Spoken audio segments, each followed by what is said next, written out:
In the heavy afternoon air of Midtown, bustling city life paused with bated breath as a public spectacle unfolded. Miriam Johnson found herself at the epicenter of a societal rift, standing on the administrative plaza steps where she had innocently ventured out for a midday meal. She'd felt the sharp tug of eyes long before the physical assault began, a precursor shared too often among those who breath challenged to systemic oppression by simply existing. The officers, arrogant in their assumed authority, encircled her like predators that had sniffed out vulnerability dressed falsely as strength. Without warrant, without pretext, they shredded the fabric of her summer dress, a scarlet ribbon now swirling heavily around her feet, marking her inescapably. Cameras clicked and phones recorded, modern technology's way of testifying truths otherwise dismissed. The indignities went beyond exposed skin. It stripped away layers of assumed safety and privacy,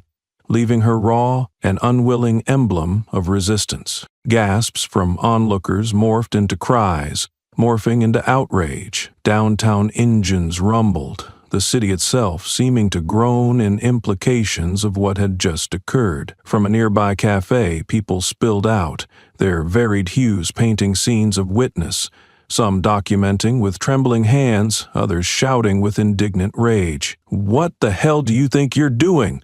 a man shouted at the officers, his words a bullet piercing the suffocating air. His voice bounced off glass and concrete, echoing society's long-standing confrontation with everyday abuses of power. Miriam, dignified even in despair, pulled the tattered dress up around her shoulders, refusing to wane under the oppressive weight of judgment. Adrenaline and disbelief battled within her. She could feel the thudding of humiliation and the gathering storm that comes when human rights are laid bare in public displays of hierarchical dominance. Her eyes remained steadfast, an unwavering rebuke to their misplaced sense of supremacy, silently declaring, "You will not break me." The officers, now staggered amidst a cacophony of protests, chuckled nervously. Underneath their forced bravado festered the realization that this would not wash away unnoticed. Their whispers were lost in the burgeoning tide of public condemnation. Bystanders morphed into activists, their voices swelling with command. "We saw everything! You can't hide this!" Another defiant voice rang out. Miriam caught the intensity of solidarity, an invisible hand lifting her from the brink of despair to transform the personal violation into a collective ambition for justice. Through the screen of her tears, which refused to fall, Miriam took in the scene, the blurred lines between ally and adversary, strangers now brethren, united under shared humanity, forged in the simmering fires of intolerance. Yet, beyond the immediate, she acknowledged with clarity the arrival of this moment meant her story would ripple through time, weaving into a greater narrative of resistance and refusal to succumb. Eyes met across the street, and she noticed the mayor's somber face through his office window, a moment caught between sympathy and self-preservation, caught between the lives he governed and the office he maintained. Within that shared gaze, an unspoken understanding emerged. Her life had fractured, but not broken. From this day forth, power dynamics would be challenged, authority held accountable. This tableau of injustice, witnessed and recorded, promised repercussions beyond this moment's shame.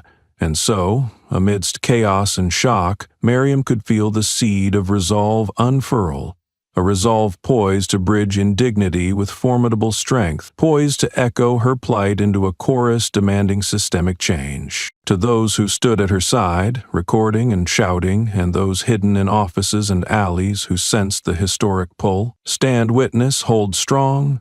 In a world poised too often against them, this was only the beginning. A pulse quickened, a heartbeat synchronized, carrying the spirit of rebellion forward, as Miriam gathered dignity from her pain, ready to turn despair into revolution. As the crowd began to disperse, the murmurs and heated discussions of what they had just witnessed lingered in the thick summer air like a storm waiting to break. The footage had already begun its viral journey, leaving a trail of outrage and solidarity across the digital landscape. Phones buzzed and pinged with notifications of sharing, words like injustice, racism, and police brutality threading through the community's consciousness. The city was alive with a furious energy, one that pulsed through every street and alley, igniting fires of resistance in hearts that had long grown weary from repeated ignitions. Mariam, now sheltered in the close confines of her friend Lydia's apartment, felt the weight of the day settle heavily on her shoulders. The world outside was chaos,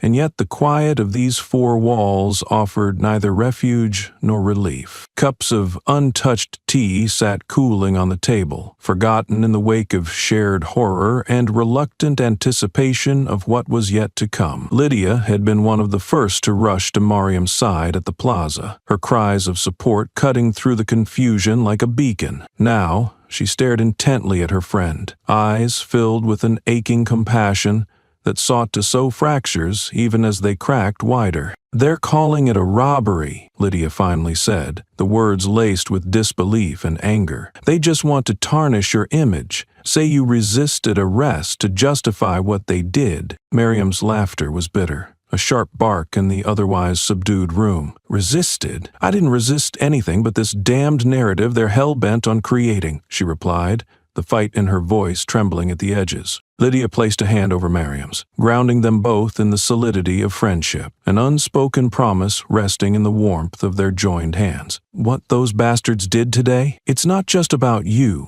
It's about all of us who walk down streets with our hearts in our throats, constantly looking over shoulders. But Mariam," she paused, waiting for her friend's eyes to meet hers, "we're stronger together. This isn't the end. This is just the beginning." Mariam already knew this.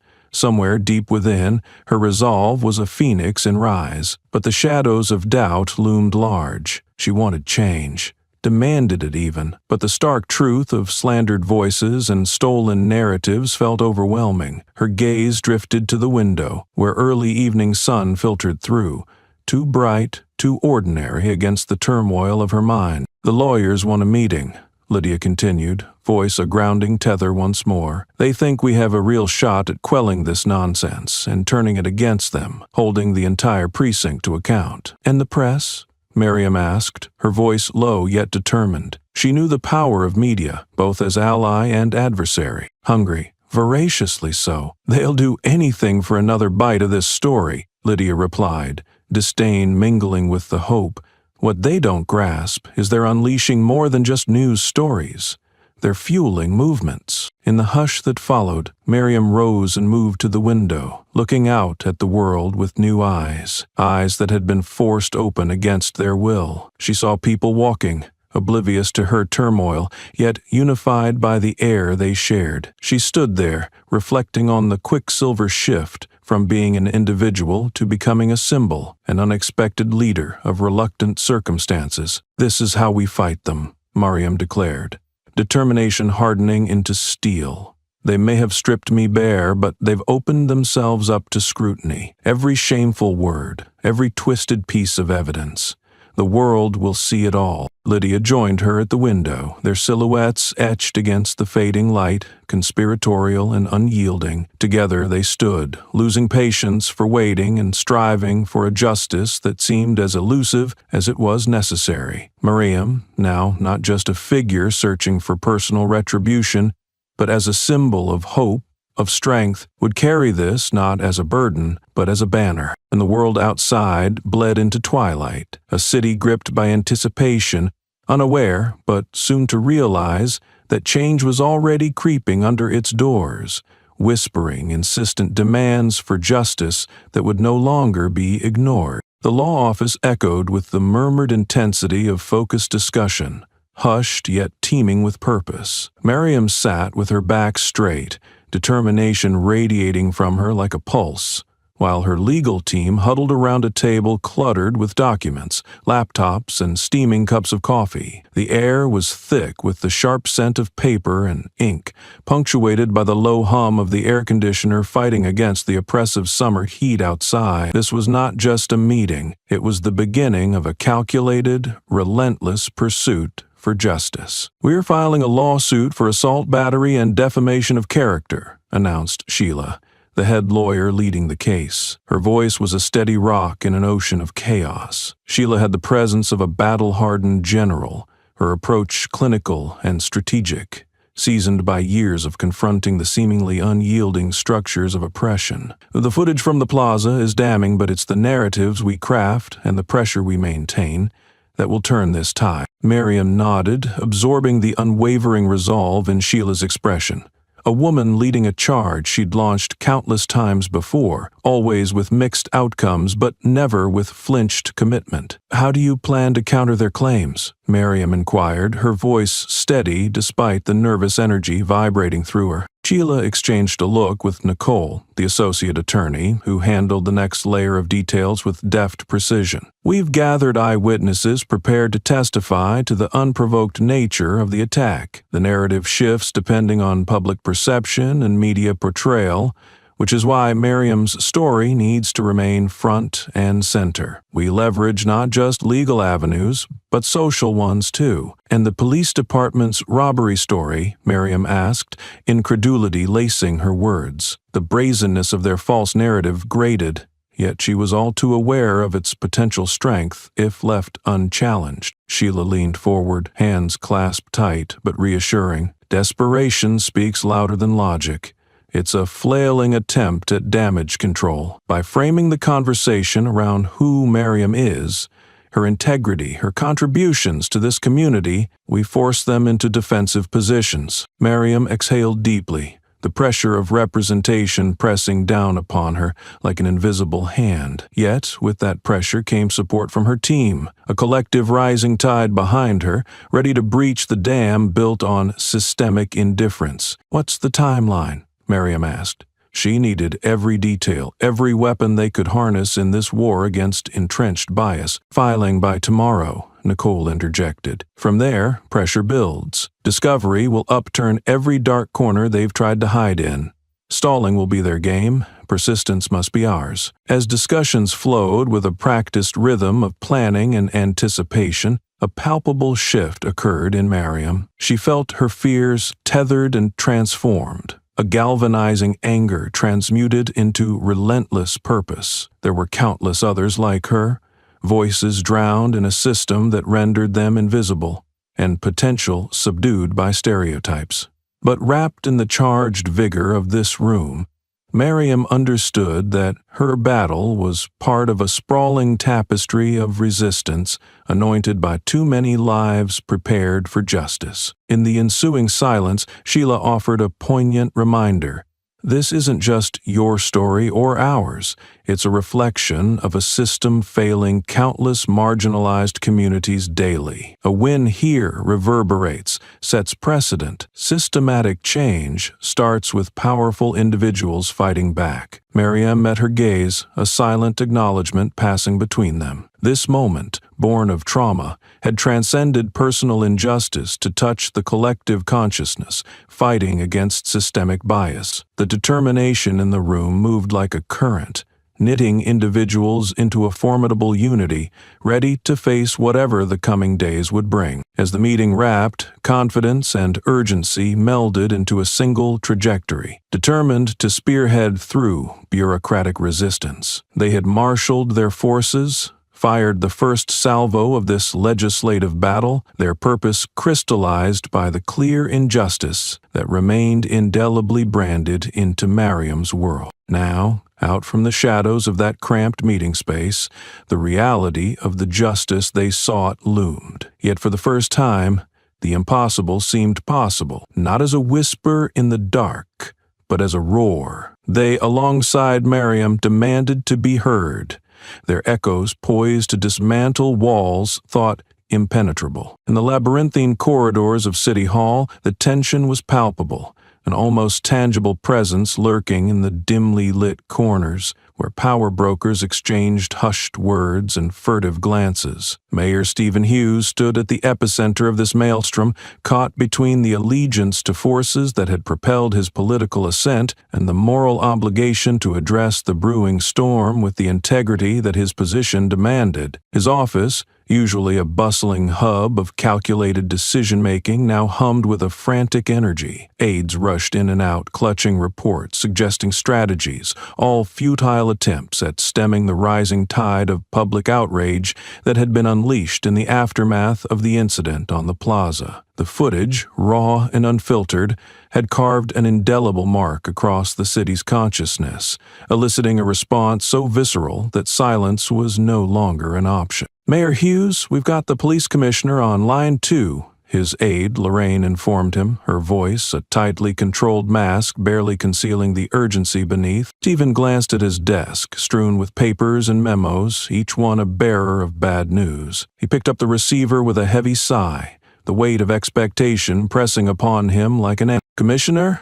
he greeted, keeping his tone neutral, guarded. "Stephen, this is becoming a PR nightmare," Commissioner Evans intoned, his voice carrying the edge of a man used to maintaining control, but now grappling with the shifting sands of public opinion. "We've had protests outside precincts every night since it happened. The department's under siege." Stephen considered his response carefully, treading the fine line between conservative reassurance and the progressive demands of the constituency he served. "Bill, the footage speaks for itself. We need to take immediate action or risk being swallowed by our own inaction." There was a pause on the line, the silence crackling with unspoken tension. "What are your thoughts?" Evans finally asked, a subtle concession in a battlefield littered with power dynamics. Stephen's mind raced through the various scenarios that had been tabled, each fraught with repercussions. "We need transparency, a full internal investigation, independent oversight to ensure accountability," he suggested, bracing himself for the blowback he knew would follow. "That's risky, Stephen. We expose ourselves to scrutiny, lose control over the narrative," the commissioner countered, his voice hardening with the defensive posture of an entrenched establishment. "The narrative's already out of our hands, Bill. We need to get ahead of it. Demonstrate that we're committed to real change. This isn't just about damage control. It's about restoring trust," Stephen argued, his conviction deepening with every word. As the discussion continued, Stephen felt the enormity of the predicament eclipsing the confines of his office, a stain threatening to spread beyond, to consume a world too complacent in its optimism. The strain was evident when the call ended, leaving him alone with the thick silence of his office, a silence that bore witness to the tumult of a city at crossroads. He sank into his chair, running a hand through his hair as the political costs of his decisions unfolded in his mind.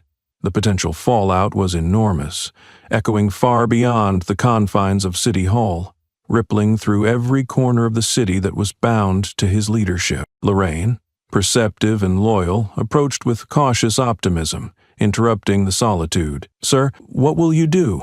she asked, her voice an olive branch of unwavering support. Stephen sat back, images of the incident replaying in his mind.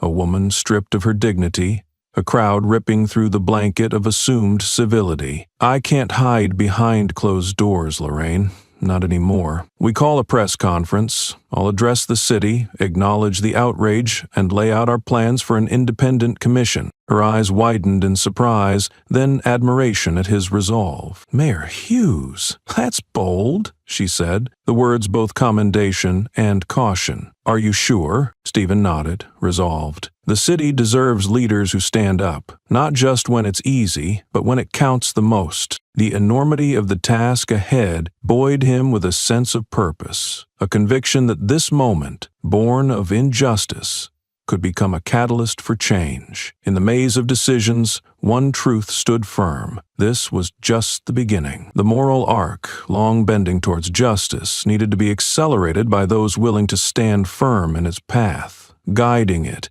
wielding its power towards a future where equity and humanity met not at intersections of atrocity, but in an ever-present reality shaped by understanding and resolve. And Stephen Hughes, caught in this seismic shift, knew that his next steps would define not only him, but the legacy of an entire administration, confronting the sins of the past. The hum of anticipation crescendoed into a collective roar as thousands of voices congregated at the heart of the city, setting the air alight with their resolute cries for justice. The protest had grown rapidly, a living, breathing testament to a community fed up with systemic prejudice, swelling to an uncontainable mass of humanity gathered under the watchful eye of a tense line of law enforcement. The plaza, which had been the stage for Miriam's public humiliation, was now reclaimed, transformed into an arena of hope and defiance. Cities together are powerful,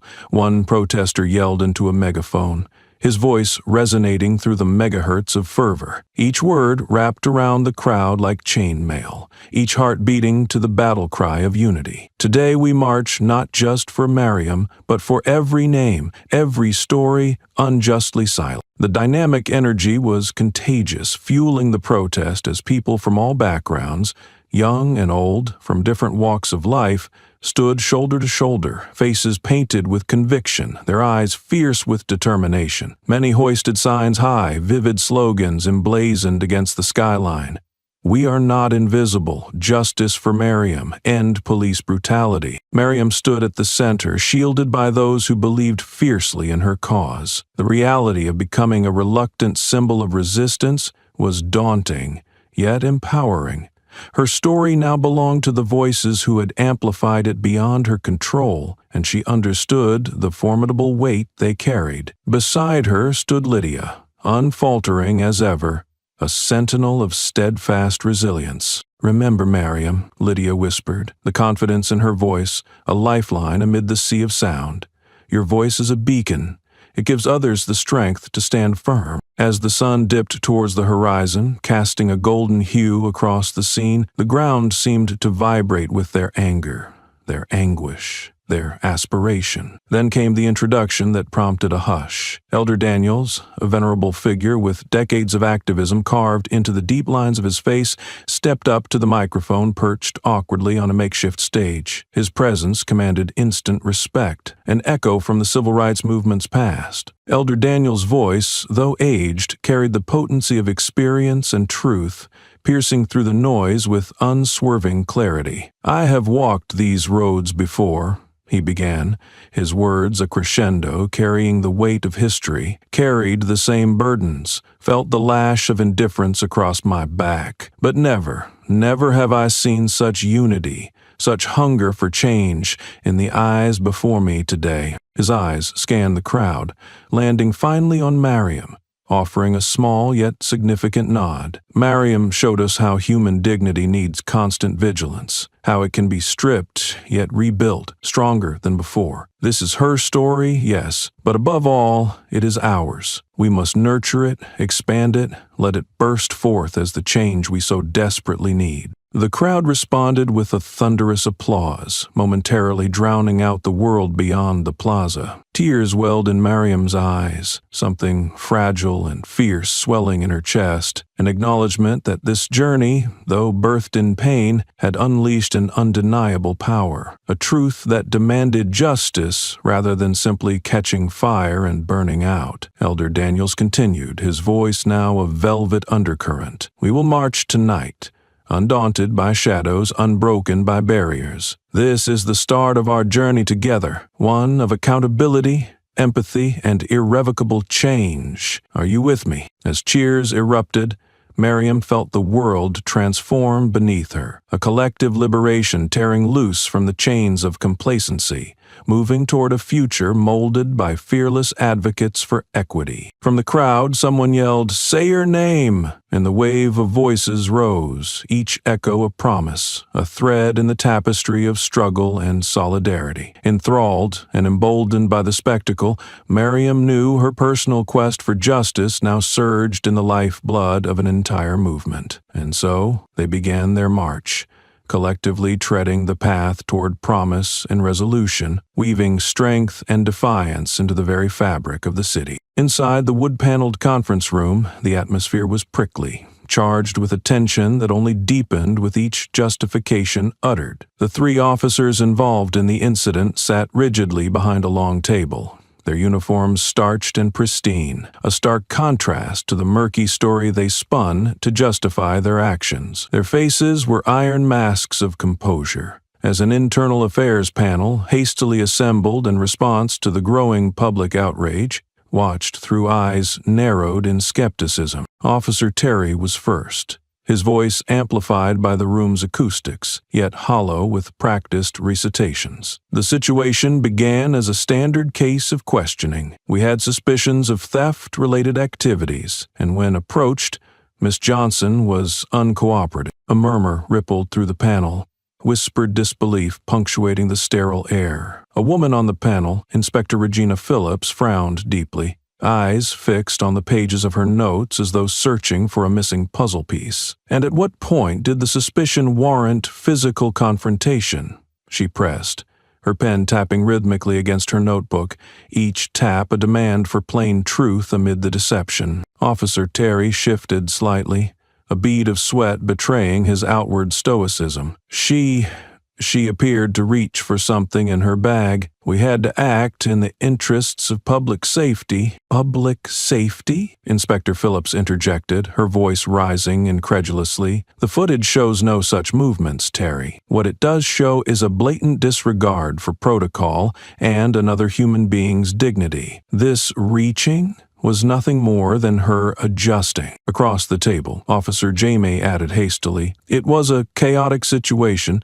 Our training, ma'am, emphasized rapid response under uncertainty." Inspector Phillips's gaze bore into him, unimpressed, unwavering. "Training doesn't justify tearing a person's clothing in public, officer. That's not protocol. It's brutality." Silence fell like a shroud. The officers exchanged uneasy glances, the veneer of their defense crumbling under the weight of accountability. Their justifications, so confidently recited, now rang hollow in the face of documented evidence and the relentless questioning that chipped away at their feigned innocence. In a bid to regain control, Officer Terry shifted tactics, leaning forward with earnestness designed to manipulate sympathy. "You must understand. Emotions on site were running high. We were doing our job with what we believed was the necessary caution." "Caution?" Inspector Phillips repeated, her voice steady, a quiet storm gathering. "Or was it carelessness, a lack of understanding and respect for the community you are meant to protect?" In their silence, their defeat echoed, reverberating with the heavy truth. What was initially spun as a justified response now fractured, their defensive fortifications dismantled, piece by painstaking piece, by persistent truth-seekers wearing badges of integrity rather than blind allegiance. For the panel, and the city beyond these walls, this moment bore the gravity of moral reassessment. What was on trial was not just the actions of a few, but the systemic acceptance of those actions, an unraveling of a narrative too convenient to remain untarnished, too rotten to remain unchallenged. The room was silent, filled with brittle tension as the panel forewent further questions, letting silence speak volumes. It was a rare moment, one where silence held more power than any shouted claim of innocence. For Inspector Phillips, the path ahead was clear. What mattered now was action, momentum, the vehement pursuit of justice unencumbered by red tape or whispered warnings of political ruin. As the officers were dismissed, rising with the weight of an accountability they could no longer evade, they left behind a room thick with the memory of failed justifications and exposure. The truth, once obscured, now shone brightly, cracking the foundation upon which such impunity stood. The panel rose in turn, Inspector Phillips lingering for a moment, her thoughtful expression captured by the shadow-spliced light that filtered through the blinds. Her thoughts lingered on Miriam, a woman whose plight had become both a haunting reminder and a rallying cry. As she stepped out into the hall, light casting long, resolute shadows, Phillips knew the battle would be long. Uphill, yet it was an essential stand amidst the clamor for change. A moment of clarity amidst chaos, her resolve unwavering against the tide of necessary reform. Back at Miriam's modest apartment, A silence more profound than any words could breach settled like a warm, heavy quilt. The exterior was deceiving in its calm, a stark contrast to the multitudinous thoughts that swirled within. Miriam sat hunched at her small kitchen table, a solitary figure caught in the spotlight of a slowly twirling ceiling fan, the shadows its blades threw adding a rhythmic cadence to her turmoil. She stared at the half-eaten sandwich before her, appetite lost, both heart and mind struggling to digest the recent chaos of her life. All around her, signs of disruption stood blatantly amidst the ordinary. Unopened letters piled high on the counter, once cherished family photos knocked askew along the walls, fragments of her reality now overshadowed by an unwelcome notoriety she could neither ignore nor fully grasp. Lydia watched from across the table, her eyes silently cataloging the subtle shifts of Miriam's presence, the tightened grip on her glass of water, the way her gaze sometimes flickered towards the window, as if expecting to catch her own disapproval staring back at her. Yet there was also the strength that Miriam exuded, a core unyielding, forged in the furnace of her resolve to fight. It offered her friends both solace and inspiration. "Miriam, are you sure you don't want to rest?" Lydia asked, gently breaking the silence, her concern a warm balm against the oppressive nature of their shared uncertainty. Miriam shook her head, mirroring a determination previously fueled by fear, but now cradled by newfound resilience. "I can't rest, Lydia. Not yet. Not when there's this whole world outside spinning on those lies they've told." She dropped her gaze to her hands, scars invisible yet ever present. "Every time I close my eyes, I see all those people, watching, judging, and then there's the supporters." Lydia reached across the table, allowing her lingering touch to become an anchor. "Those supporters are with you, every step. Believe that, okay? You're not alone in this." Miriam nodded, her stony expression softening into something almost fragile, yet intensely determined. She found strength in that touch, in its simple assurance. "I know," she whispered, the admission more to herself than anyone. "I just never thought I'd be here, fighting not just for myself, but for all those voices they want to silence." As the weight of her responsibility settled, Miriam thought of the community rally, of Elder Daniel's words, echoing like a vow in her mind. She knew her journey was no longer hers alone. It was an amalgamation of lives intertwined, with justice deferred. That knowledge, while daunting, was also a sanctuary from the solitude she feared most. Lydia watched her friend carefully, hesitant but hopeful. "You always wanted to make a difference, Miriam. Maybe it didn't come in the way you expected, but this is your chance to do exactly that." Miriam took a deep breath, drawing fortitude from the invisible thread of their bond. "We can't just let it go this time. We've got to hold them accountable, Lydia. We have to ensure that this fight becomes a beacon, not just another frayed thread." Silence met her words, profound and reverent, as if their truth slowly settled into the space they occupied. She had lost much: personal privacy, a semblance of normalcy, but what she gained was a voice amplified by the chorus of injustice she never asked to lead, but now embraced. They sat there until the last light of day bled into a faint twilight. Words were unnecessary as they navigated the landscape of their changed reality. It was a moment of recalibration, a quiet yet unyielding acceptance that their world was decidedly different. Miriam's phone buzzed insistently from where it lay, a seemingly innocuous device, now the tether that binded her to both support and scrutiny. She sighed, stepping back into the torrent. It was a reporter, relentless in their pursuit, as much an ally as they were a curious observer. She glanced at Lydia, who offered a nod of encouragement. Resolved, Miriam answered, her voice a mix of poise and acute awareness as she began what had become almost the ritual of retelling the incident's every painful detail. But now, she did so with an understanding that each word was a step further into the fight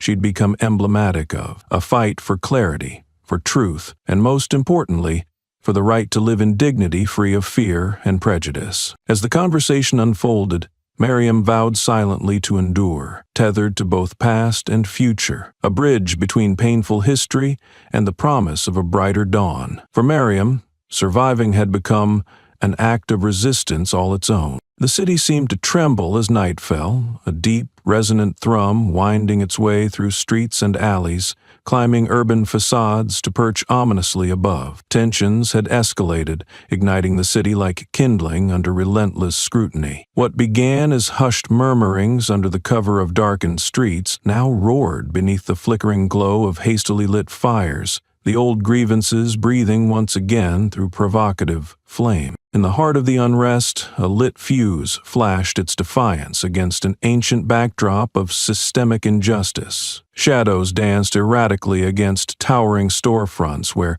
grates had been pulled down, signs of businesses uncertain in their solidarity or fear of closing their doors to the unpredictable night. The chaos had a pattern, a rhythm that repeated like generations' worth of struggle recycled into the city's DNA. From her vantage point on Lydia's rooftop, a precarious platform in this grand cinematographic display, Mariam watched the city wear its newest manifestation of discontent. She knew better than to mistake the riot for reckless destruction. Beneath the frenzy was a history of being marginalized, every spark a call for acknowledgement, every taunted flame a cry for renewal. Lydia stood beside her, the both of them wrapped in jackets hastily pulled over their pajamas, watching as their neighborhood transformed beneath the shimmer of collective rage and desperation. It was unscripted, an ode to moments they'd read about, heard about, but never thought they'd bear witness to, yet here they were, reluctant spectators of a story so old there was no identifying clearly where its roots ended and branches began. "Look at 'em,"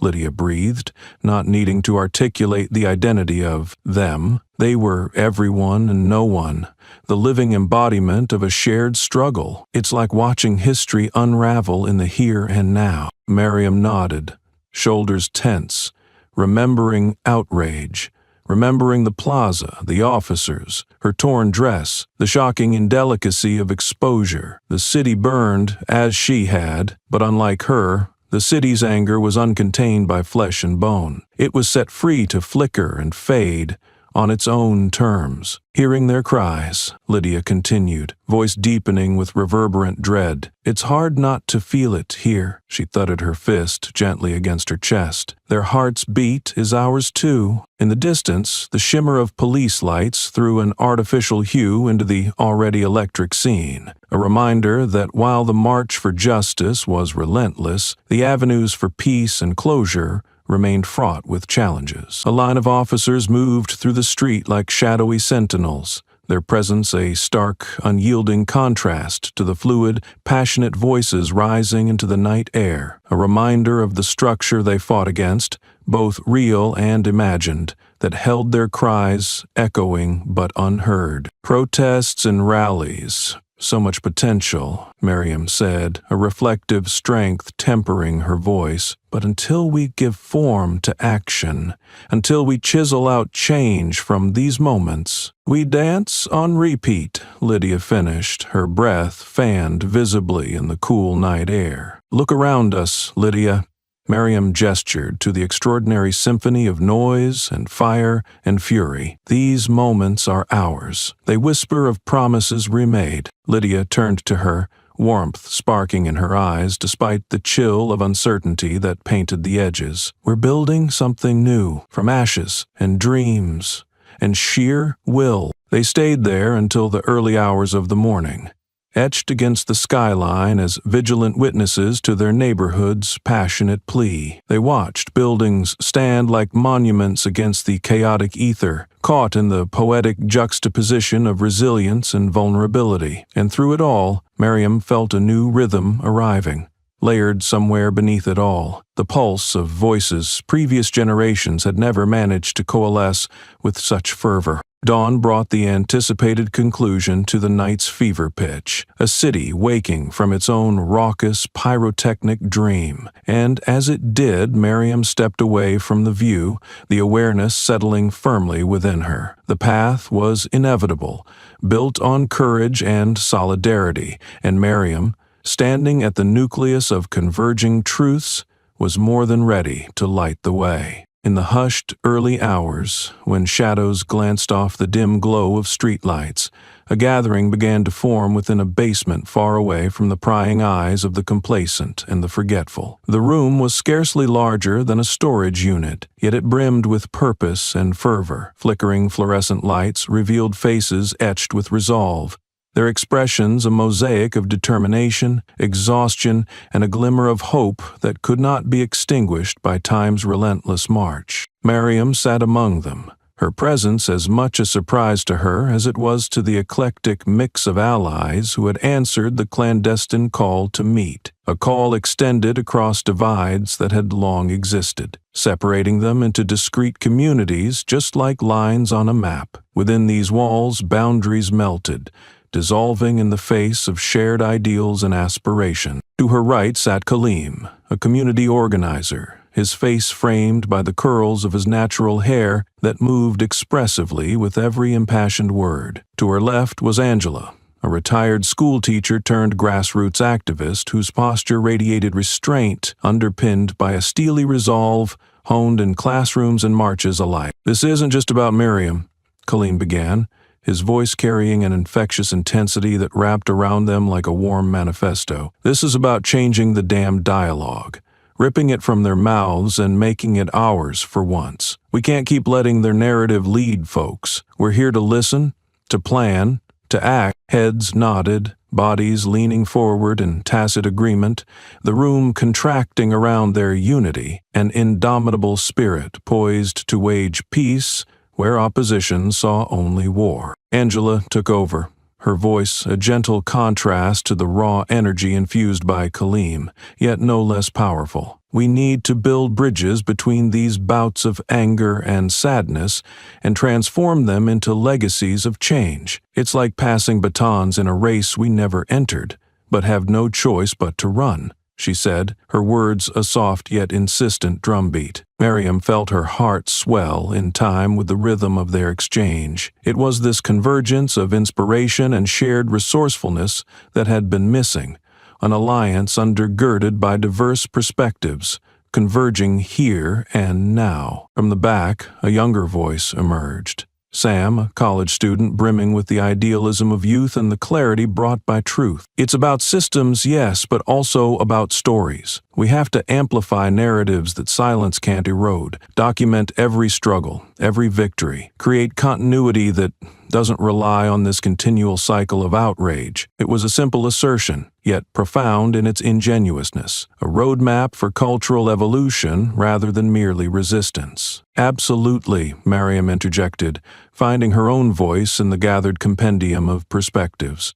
"And as we do, we cannot forget to lend our strength to those moments where silence threatens to stifle action. Today we collaborate.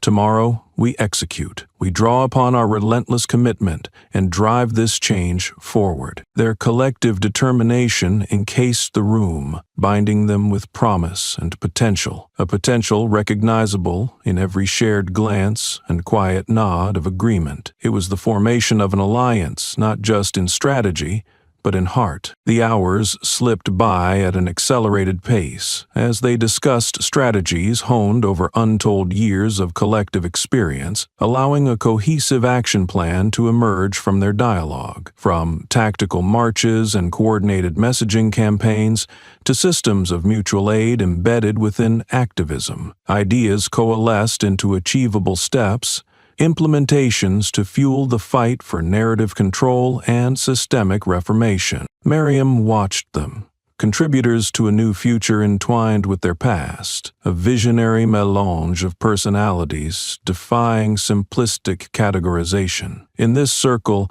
identities transcended geographical, economic, and ideological barriers, touching the very essence of what it meant to strive for righteousness. Here in this basement, bereft of grandeur yet overflowing with authenticity, they had birthed the beginnings of something seismic, a coalition of the willing, poised to disrupt entrenched biases and disengage automatic prejudices, one unified demonstration after another. As the first glint of morning light bled across the horizon lines, Miriam stepped from the basement into Dawn's embrace, cradled in the knowledge that she was not alone. Together, with hands steady and hearts resolved, they would traverse this uncertain landscape, planting the seeds of justice within every story they wove into the city's sprawling tapestry. Whatever awaited them beyond this beginning, Miriam now knew that their united march demanded acknowledgement, promising a fearsome grace the world could not underestimate nor deny. The arbiter of change walked through the precinct's sterile hallways with a measured pace, each step echoing a declaration of his intention. Lieutenant Charles Hargrove was an anomaly within the system, a man born into the blue, yet one who wore the uniform with a conscience that clashed violently with the traditions he was expected to uphold. His decision to step forward had torn at him, a monumental gamble where silence had been the favored path for those like him who quietly resisted from within. But now, silence was no longer an option. The precinct was its usual flurry of activity. Clerks huddled over paperwork, officers gathered in tense clusters, whispers flowing like electricity through the cables of shared suspicion and uncertainty that snaked through every crevice. Hargrove drew attention as he moved, his presence an unsettling force among the rank and file, a reckoning they had not anticipated. He rounded a corner, catching wary eyes before him. Conversations dipped to uncertain murmurs as he reached the conference room, the designated space for the internal assembly where the turmoil of recent events had churned into a convulsive need for introspection. As he entered, the room hushed instantly, a symphony of shuffling papers and awkward throat clearings that heralded the beginning of something substantive. Officers, some complicit, some conflicted, fixed their eyes on him with expressions ranging from hostility to tentative respect. Among them sat Inspector Regina Phillips, her presence amplifying the gravity of the meeting, lending Hargrove the silent endorsement he sought. "Lieutenant Hargrove, thank you for joining us," she began, her voice a catalyst that dared the room to wake from its complacency. The city is at a crossroads, as you know well." Hargrove nodded, acknowledging her statement as he stepped forward, placing himself in the spotlight of scrutiny that burned but did not deter. "We've reached a point where the actions we've condoned, through active participation or silent acquiescence, demand accountability beyond self-preservation." He paused, gauging the weight of his words in the silence they drummed into. The officers watched him as though he held the future of their careers in his hands, each one tangled in the precarious web of their collective decisions. The incident with Miss Johnson represents a larger trend, not simply isolated acts of discrimination, but a systemic failure woven into the very fabric of our procedure, Hargrove continued, his voice steadied with emotion held barely in check. He saw Phillips nod slightly, her eyes glinting with an unspoken unity, the acknowledgement that this rare moment of revelation within the precinct could not be squandered. What lay before them was the chance to redefine their roles and allegiance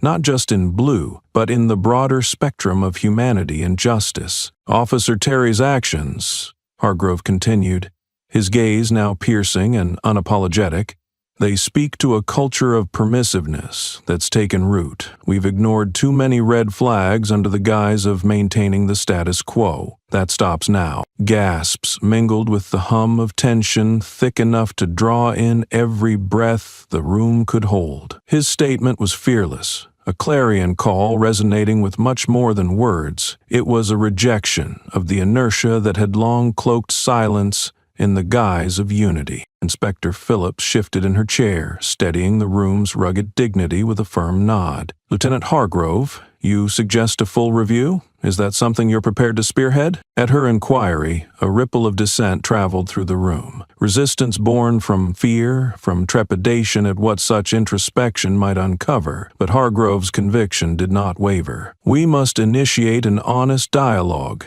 he affirmed, his decision threading through a multitude of doubts like a silken thread through a tapestry of unwieldy truth. "Transparency, retraining, a reimagination of our core values. Trust won't be rebuilt overnight, but step one is admitting where we've gone wrong. Silence loomed like an unbroachable chasm, a void thicker than glass, but just as fragile. Every person in that room knew that the lieutenant's challenge, his audacious proposition of institutional reform, would stretch beyond the capacity of spoken platitudes to satisfy. Nonetheless, within the quiet, embers of potential flickered to life. Phillips exchanged a glance with Hargrove, their silent communication one of shared understanding, a way forward through the labyrinth of past mistakes. "Let's set the spark," Phillips said, her voice low but resonant, sweeping across the room as though it were a cleansing wave, taking with it the sediment of complacency. "And ensure it burns longer than it takes to tell a story." With that, Lieutenant Hargrove had crossed the threshold from loyal soldier to harbinger of possibility. His legacy, marred by previous allegiance, now had the potential for redemption, not solely in his name, but in the future of an institution grappling painfully towards realizing the justice it had claimed to protect. The meeting dissipated, but an unspoken vow lingered, a bond among those prepared to claim their role in this evolving narrative. Hargrove, shoulders squared and heart fortified, walked out of the precinct into the bright light of day, determined to make his next move count, to illuminate truth, even when it might blind before it heals. The post-meeting air clung with the humidity of late afternoon, weighed down by the ponderous thoughts swirling in Miriam's mind. Philadelphia's streets thrummed with energy, but she felt detached, an island amidst the chaotic sea of human connection that tightened and loosened in pulses she couldn't yet synchronize with. As she wandered aimlessly, she let her feet guide her to a small, secluded park, a few benches under the shade of sprawling oaks that promised sanctuary. Here she paused, allowing the world to ebb and flow around her, granting space to the internal process, transforming her battered soul. She lowered herself onto a weathered bench, running tired fingers along the grain of the wood, the empty expanse beside her both a relief and a daunting void. The city behind her roared with the churning machinations of life, while she searched tentatively for equilibrium in the midst of silent observation. The park was a canvas of hues as vibrant leaves caught the sun's fading light. Miriam let herself be lost in the shifting palette, her thoughts drifting mercurially through the past weeks of turmoil. A part of her felt unmoored, floating in an existence suddenly overwhelmed by shared objectives, not only her own, but the kairos of a community. Amidst her reflection, a shadow fell subtly across the bench, darkening the wood before her. Miriam lifted her gaze, drawn to the familiar silhouette approaching with the ease of long acquaintance. It was Marcus, a longtime friend whose sharp wit had often been her refuge in their shared past. He was a fellow urban dweller who understood without pretension the subtleties of navigating the city's harsh realities. Now he leaned casually against the opposite end of the bench, hands tucked into his pockets, exuding a calm groundedness that was immediately comforting. "Miriam," Marcus greeted, his voice warm but cautious, a thread waiting to be pulled taut only when needed. "I figured I might find you here. Seems like the right spot for thinking." She greeted him with a faint smile, eyes betraying the exhaustion that pondered clarity amidst a life rapidly spinning its story. "It's quieter here," she explained tiredly, trying to reflect the steadiness in him. I don't know what I needed." Marcus nodded, sliding into the space beside her, allowing the bench to creak under their collective weight. "I've seen the news, Miriam. Heard about the protests, the panel meetings, everything." She looked at him, surprised by the keen perception she'd forgotten to expect. "It feels so big, Marcus. Like I've stepped into something grand and unmanageable, not just for me, but for everyone." He chuckled quietly, not in derision, but in understanding. "It is big, Miriam, but maybe, that's because it's important, because you opened eyes and thrust light into places it's been sorely missed." Her gaze lowered, the weight of this responsibility settling more gently with each word of encouragement he offered. "Do you think there's a right way, Marcus, to make sense of the chaos?" He shrugged, leaning back as he allowed the question to unfurl in the space between them. "Hell if I know the right answer," he admitted with a wry grin. "But I do know you're part of something vital. All those people out there, the ones who stand and fight, they look to you, and they see someone worth following." Miriam let the words absorb into her, drawing from them a fine filament of courage that tethered her back to herself. "It scares me sometimes," she confessed, voice quiet as the last whisper of summer breeze. "Being seen when I'd rather hide, but then I remember what's at stake, and here I am." He met her stare, eyes filled with a rare, sincere understanding. "And you'll keep being here, Miriam. You don't back down, because that's never been your way." They shared a moment of silence, a pause bounded by trust and unarticulated history, an understanding forged in human communion that needed neither embellishment nor superfluous justification. Miriam exhaled a breath she hadn't known she was holding, her mind coiling less tightly than before. She threaded her fingers together, casting her gaze upon the surrounding tangle of city and culture in which her role had now widened. "Some step at a time, right?" she mused quietly, the assurance of future action gentle on her lips. Step," Marcus echoed with a nod, voice steady as the branches swaying around them. "We start where we are." Thus anchored in renewed determination, Miriam felt her path solidifying beneath the tendrils of resolve. The work was just beginning, and the courage she'd cultivated would guide her through the maelstrom that swirled insistently around them, beckoning its call for unity and transformation. They both sat there, comfortable in shared silence, as the city began to slip into twilight, a world turbulent yet rich with the promise of what lay beyond their horizons, waiting for them to claim it. In the belly of the police precinct, tension simmered like a pot on the verge of boiling over. Conversations echoed through sterile corridors as officers gathered in tight, guarded clusters. The air crackled with the unspoken threat of upheaval, a pressure that built with each passing second. It was inside this charged environment that alliances and divisions crystallized, shifting dynamics within as the precinct faced its collective reckoning. Lieutenant Hargrove found himself a reluctant focal point in this storm, the eye through which currents of discontent and hope collided. Despite his usual demeanor, he now moved with an urgency born of responsibility, his presence a catalyst for whispered discussions and subtle, seditious glances. His actions over the past days had laid bare the fertile ground for change, or confrontation, depending on the perspective one held. Inside the precinct's common room, a cacophony of voices vied for dominance as officers debated the implications of Hargrove's proposed reforms: transparent policing, community engagement, a complete overhaul of ingrained methodologies that had long governed their operations. "Can you believe the gall of Hargrove?" Officer Lewis grumbled, holding court among a small group of his colleagues. "It's like the guy's forgotten whose side he's on. We've got to stick together, not throw each other under the bus." His cohort nodded, a murmur of agreement coursing through their ranks, fueling their unease. They saw themselves as defenders of a besieged order,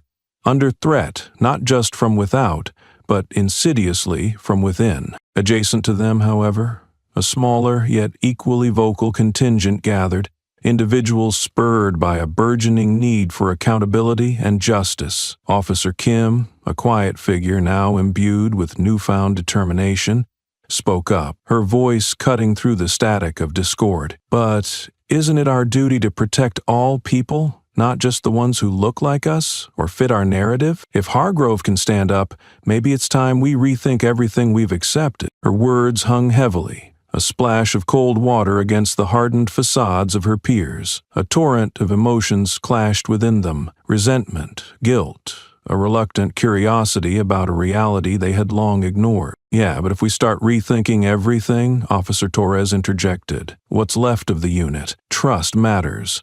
Without it, we risk every call, every response, every decision." Officer Kim met his eyes, her own gaze steady. "Without change, what's left of our humanity? We have to ask ourselves whether maintaining the status quo is genuinely worth the reputational and moral cost. The room fell into a pregnant silence, each officer marooned in their contemplation, navigating the treacherous terrain between fear of change and the cost of inaction. The debates raged, lines drawn and redrawn as alliances shifted, fidelity to old regimes facing an unprecedented challenge. In the hallway outside, Hargrove paused, observing through the slightly ajar door the emotional battle within. He saw his colleagues transform, grappling with autonomy and personal ethics under the collective weight of organizational identity. The internal conflict broke through the precinct walls, a microcosm reflecting a larger societal discourse,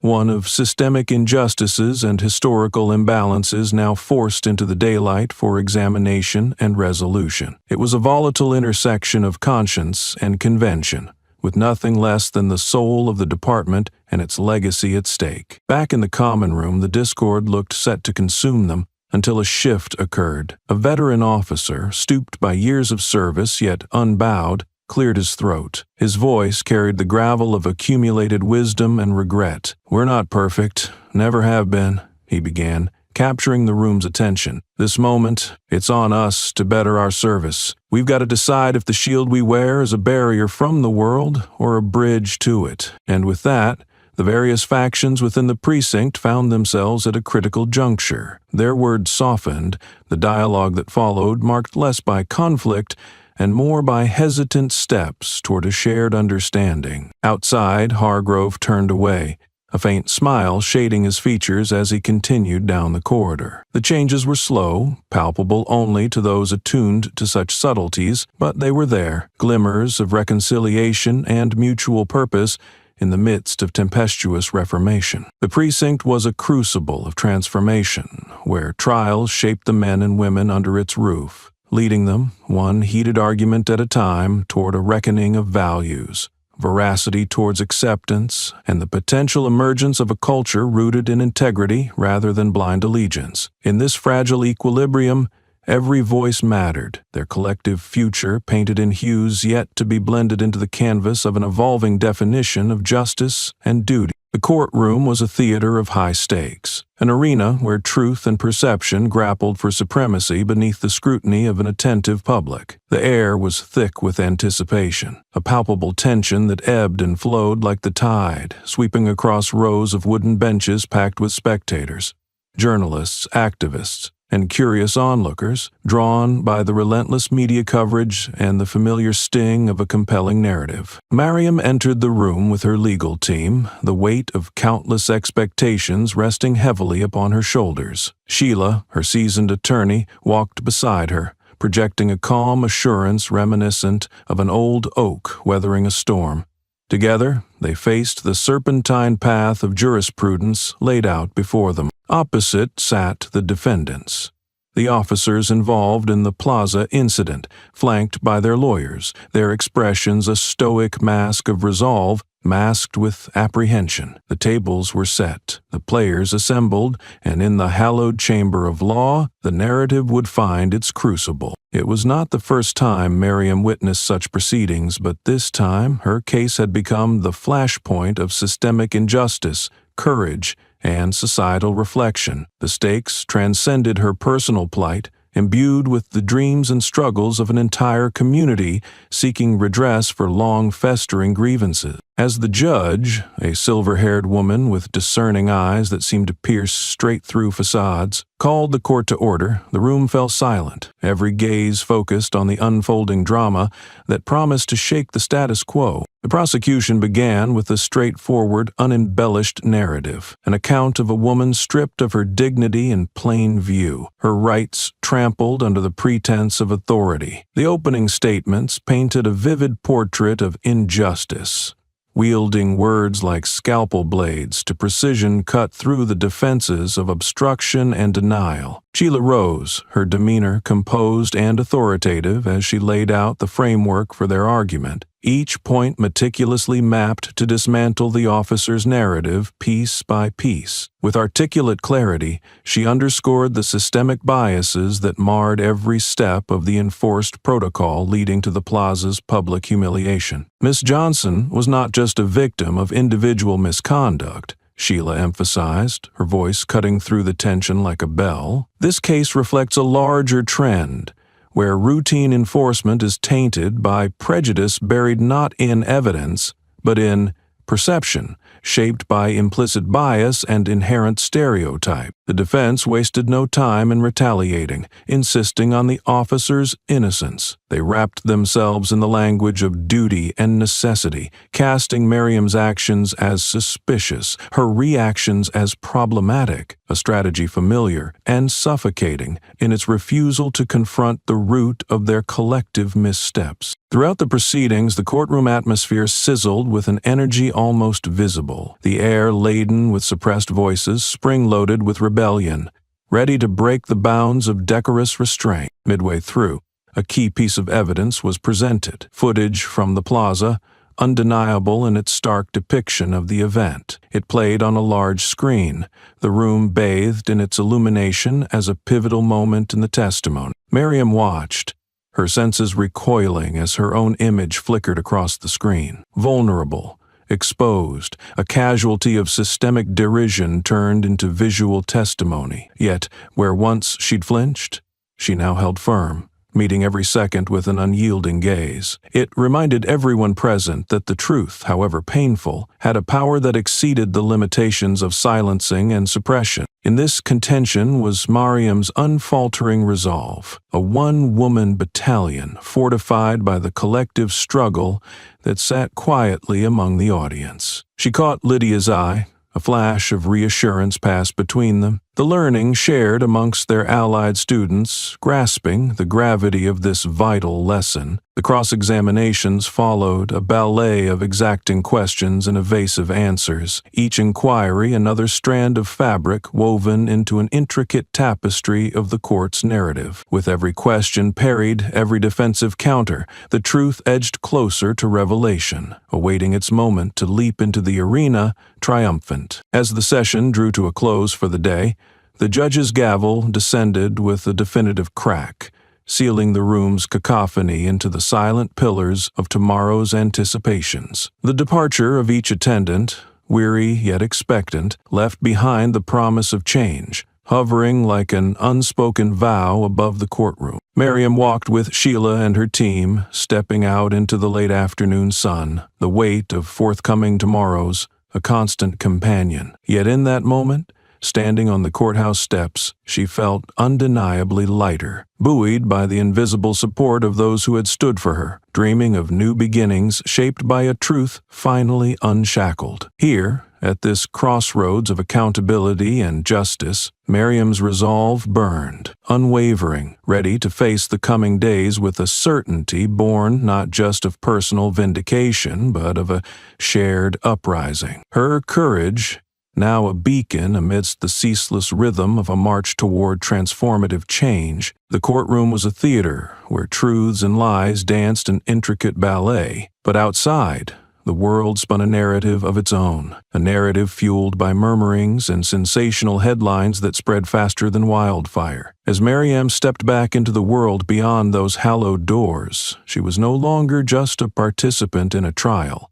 She was a symbol in a story told on screens and papers across the nation. The media circus spun its loud, colorful web, each outlet clamoring to capture the story's essence with sound bites and dramatic proclamations. It was here, amid this frenetic chaos, that another layer of reality unfolded, twisting Miriam's personal trials into a larger tapestry of systemic injustice. One early morning, as the city wore the shroud of dawn's gentle light, Miriam found herself watching the sunrise paint the urban canvas. Her gaze drifted over buildings that lingered like sentinels above streets still whispering yesterday's stories. She held a cup of tea, the warmth seeping into her palms as she tried to ground herself amidst the swirling storm of public discourse. Her phone buzzed insistently, a lifeline to the world outside, connecting her to the stories framed by those fighting to understand or to manipulate her lived reality. She hesitated before picking it up, the screen alight with notifications that had become a daily assault on her senses. A headline caught her eye: Perception or Reality? The Mariam Johnson Incident and Policing in America. Below it, an article delved into the intricacies of race relations, systemic bias, and the need for reform. The words were sharp, the analysis rigorous, yet they skewed toward sensationalism, a thread weaving hyperbole with fact, framing her experience within a broader narrative that seemed to gain new dimensions with each unfolding event. Scrolling further, Mariam noticed a worrying trend, a counter-narrative rising like a siren call to those unwilling or unable to fathom the uncomfortable truths laid bare by her case. In social media feeds, the acidity of vitriol clashed with pulsations of support, the algorithmic echo chamber amplifying both sides of the divide. It was as if her life had become a battleground for differing realities, each side entrenched, armed with words that could shape or fracture futures. Yet, amid the cacophony, a thread of positive momentum emerged, a groundswell of solidarity among those who refused to let her become a mere caricature in someone else's tale of adversity. "Mariam!" Lydia called from the adjacent room, her voice cutting through the haze of Mariam's musings. The thrum of loyal presence, steadied by friendship,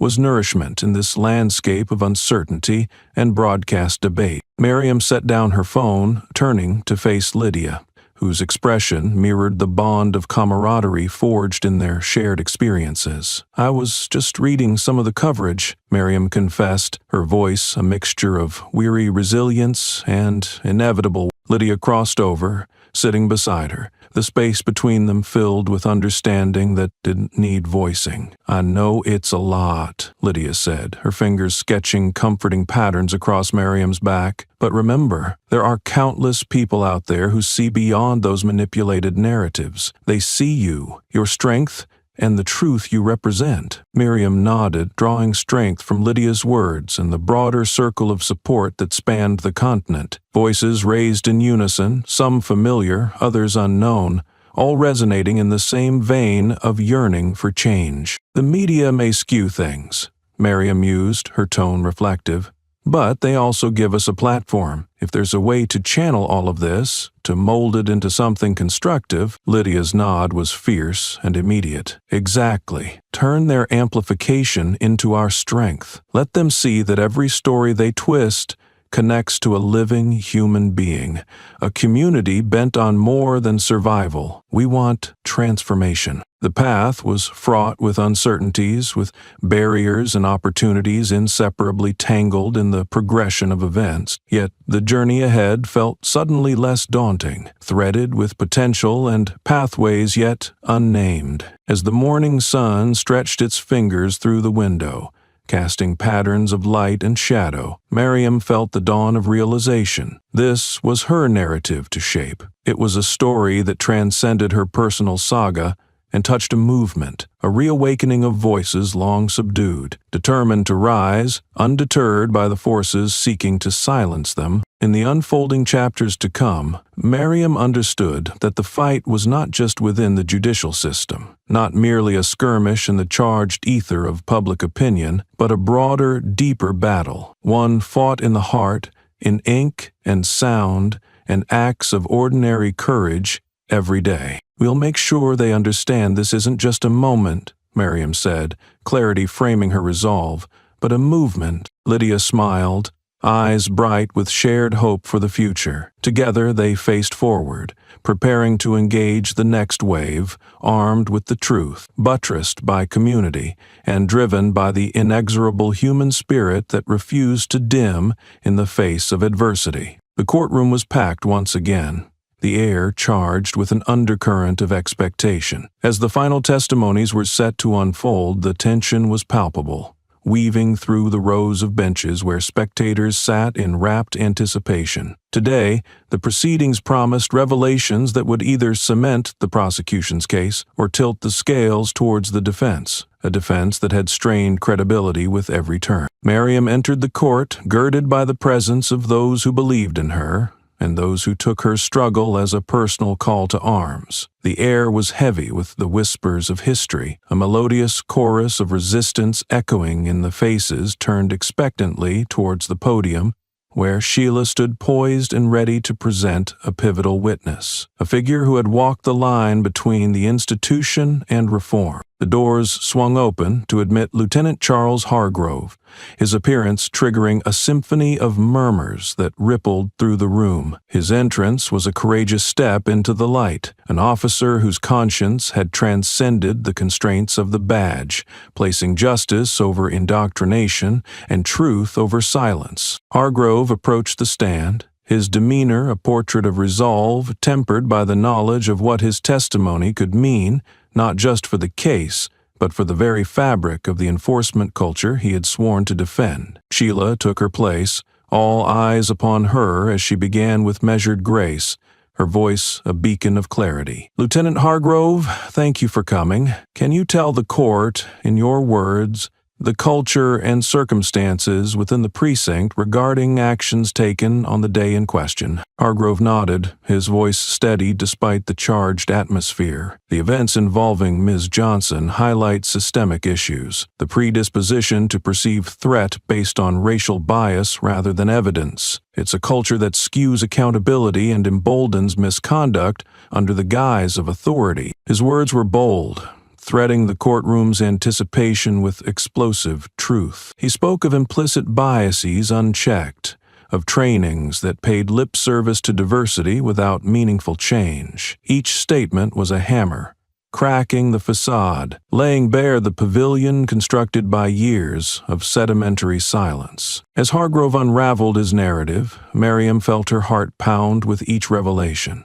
each admission of vindication of the lived reality that had propelled her into this arena. The courtroom fell silent, absorbing the full weight of his testimony, the air taut with the realization that the fight extended far beyond the individuals seated before them. It was symptomatic of an endemic disorder pervading systems purportedly designed for protection and service. The defense shifted uncomfortably, their composed front retreating beneath the heat of transparency. Attempts to challenge Hargrove's testimony were met with unwavering conviction, his responses clear-cut and unyielding, a manifestation of an integrity reclaimed. The proceedings reached a crescendo as Sheila presented a damning final piece of evidence, internal documents suggesting instances where officers avoided accountability, their actions glossed over or excused. It made for uncomfortable viewing, the weight of such collusion stark against officer duty to protect and serve with impartiality. When the judge dismissed them for the day,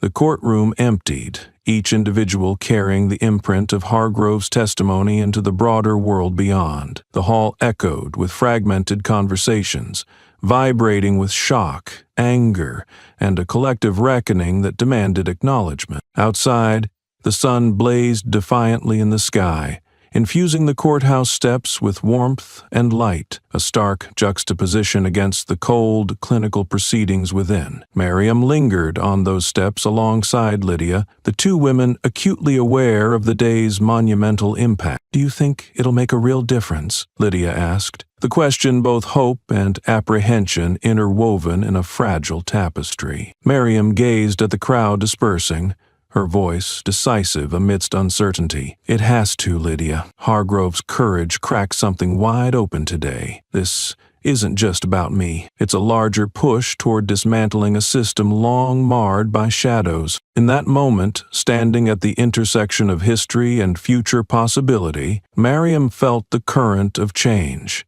a tension between what had been and what was yet necessary to achieve. Across the street, a protester held a sign aloft, words written in bold, defiant strokes. "Justice is a light, not just a hope." The sentiment cradled Maryam's resolve, like an embrace of solidarity, infusing her purpose with indomitable strength. As she turned to Lydia, her voice was confident, woven with the resolve of countless voices who would not be silenced. "We're going to see this through, every step, not just for us, but for everyone who fights in shadows, waiting for their justice to shine. With the courage swelling within her heart, Miriam stepped forward, ready to face the next chapter with a spirit emboldened by truth, a journey far from over, lit with the flames of countless stories that demanded to be told. As the echoes of the courtroom recessed into the background, Miriam found herself craving the familiar embrace of community more urgently than ever. She turned to the modest but vibrant community center that had served as a guardian of neighborhood memory and activism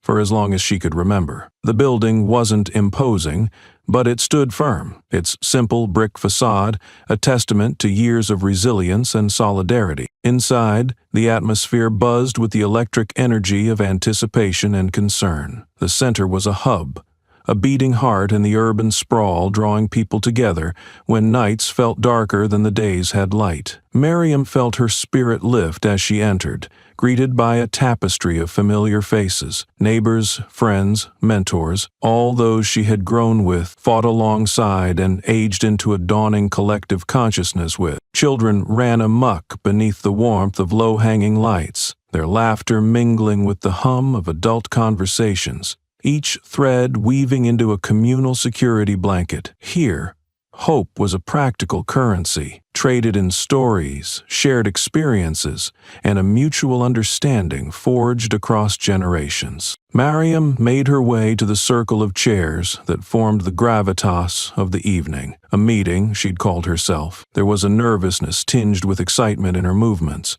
These were her people, her tribe, and today they'd gather not just as witnesses to her story, but as active participants in the expanding dialogue her narrative had energized. As she took her seat, a murmur of greetings embraced her, each voice a tether grounding her amidst the tides of her resolve. Lydia joined her, sitting comfortably at her left, a guardian ally through turmoil and triumph alike. Elder Daniels presided over the group, his presence an ever-comforting shade against the bitterness of social unrest. His eyes, wise and compassionate, met Miriam's with a depth that filled the room like the sound of a much-loved song. "We're glad you joined us, Miriam," he began, his tone warm but potent with undisguised respect. "We've all been waiting to hear where your soul directs our steps next." Miriam nodded, absorbing the weight of expectation with a deep, steadying breath. "Thank you, Elder Daniels, and thank you all," she said, her voice finding resonance in the room's attentive silence. "In the struggle we're engaging,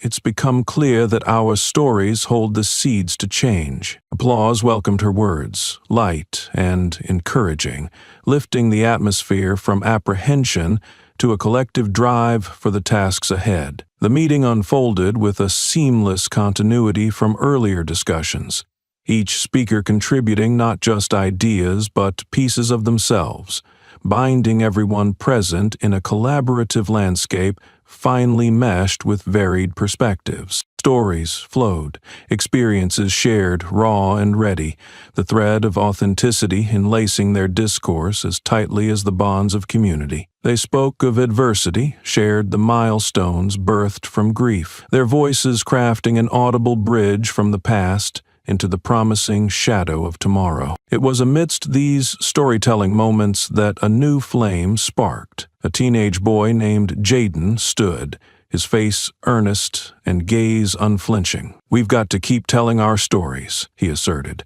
with a fierce determination that ignited whispers of agreement from the group. "People just listening and understanding isn't enough. We need real things happening." His words hung in the air, drawing nods from voices old and young, interlapping in unison with each agreement to forge ahead with boldness, actions blossoming from consciousness, narratives leading to tangible change. At his urging, the group turned their attention to actionable items, organizing community workshops on rights and resistance, crafting digital campaigns that articulated their stories beyond neighborhood boundaries, creating safe spaces for dialogues to engage both allies and opposition in the same breath. As voices melded into the shared vision, Miriam felt a swell of pride that hummed beneath her skin, a realization that this was more than just her story. It was a living, breathing testament to the power of shared adversity transmuting into forged alliances. By the time the evening drew to a close,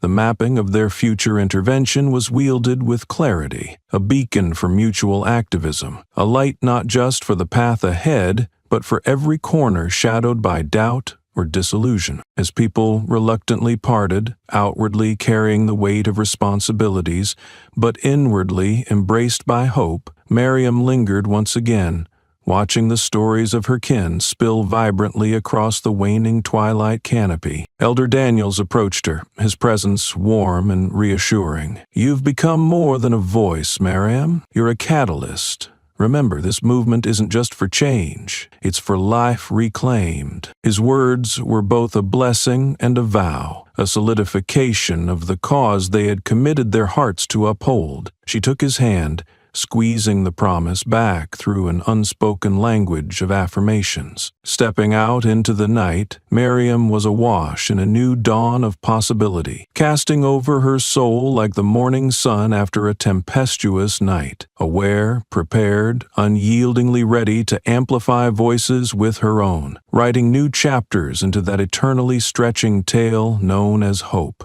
In the subterranean quiet of the police precinct, where whispers often carried weightier truths than proclamations, Police Chief Randall Brennan sat alone in his office. The dim light cast a shadow across papers scattered like fallen soldiers on his desk, each one a testament to the turmoil that roared outside these walls and within them. The air was thick with the unspoken, a rapid evolution of civic consciousness crashing against structures long thought unyielding. As Brennan reviewed yet another report highlighting the growing public outcry, he felt the pendulum of accountability swinging inexorably closer. The precinct housed varying shades of loyalty and dissent, a microcosm of a city divided and united by the very struggle it sought to resolve. Here, the internal discourse had turned from murmurs to lively debate, infusing the air with a palpable tension. Brennan knew he stood at a precipice, caught between maintaining control and embracing the sweeping tides of necessary reform. His door creaked open and Inspector Regina Phillips slipped in, closing it behind her softly, a gesture of respectful discretion that underscored the weight of her presence. "Chief Brennan," she greeted, her voice a low hum amid the office's thick quiet. "I thought you might want an update on the situation." He gestured for her to sit, offering a weary smile that didn't quite reach eyes dulled from carrying the weight of command for years longer than he cared to acknowledge. "Phillips, there's a lot of noise, inside and out.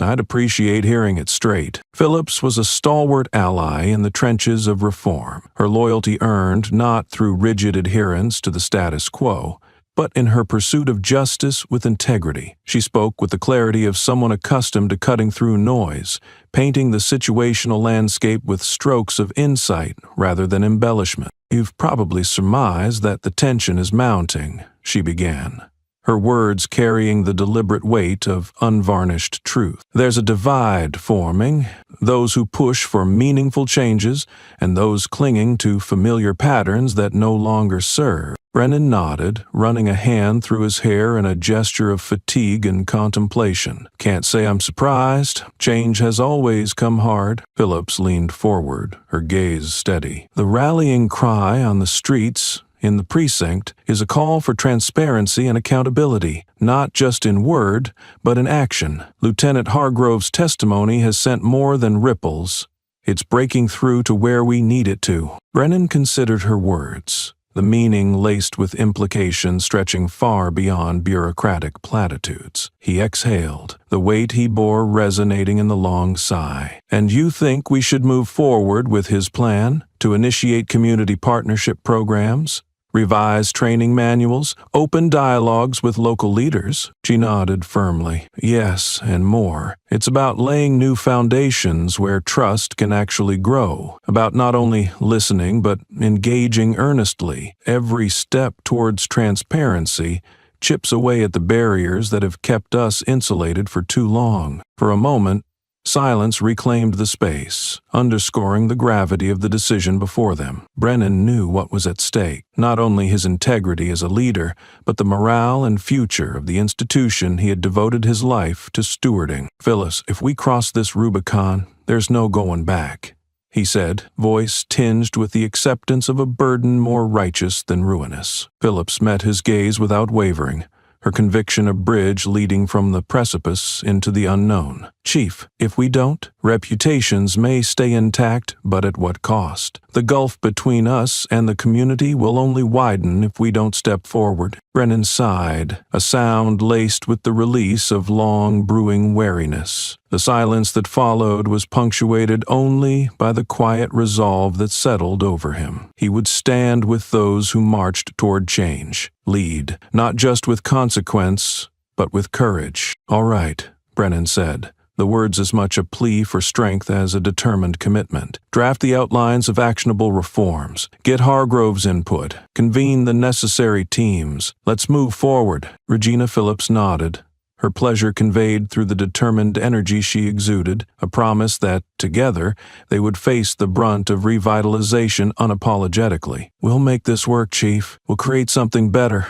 As she left the room, Brennan turned to the window, watching the city swell with the rhythms of evening life, a tapestry of pulsing lights and unquiet hopes stretching far beyond the glass. Here, within the precinct's confines, seeds of change had taken hold, roots venturing into new soil nurtured by courage and collaboration. Randall Brennan took a deep breath, squaring his shoulders against the tide of uncertainty. Despite the storm gathering outside, he felt a profound sense of purpose, a commitment to act as a steward of reform, guiding his department and the community it served toward a future mapped by transparency, dedication, and renewed belief. As night enveloped the precinct, he settled into his chair, contemplating the path just begun, a quest defined by vision and integrity, driven by the countless narratives that demanded not mere acknowledgement, but genuine embrace. The air inside the courtroom was thick with anticipation, the kind that crackled and thudded with every nervous clearing of a throat and the rustle of shifting papers. It was Judgment Day, a moment pregnant with the possibility of redemption or ruin, where the weight of justice hung suspended, awaiting its descent. Mariam sat at the plaintiff's table, her heart a symphony of anxious beats that resonated with the expectant silence encasing the room. Around her, familiar faces gathered.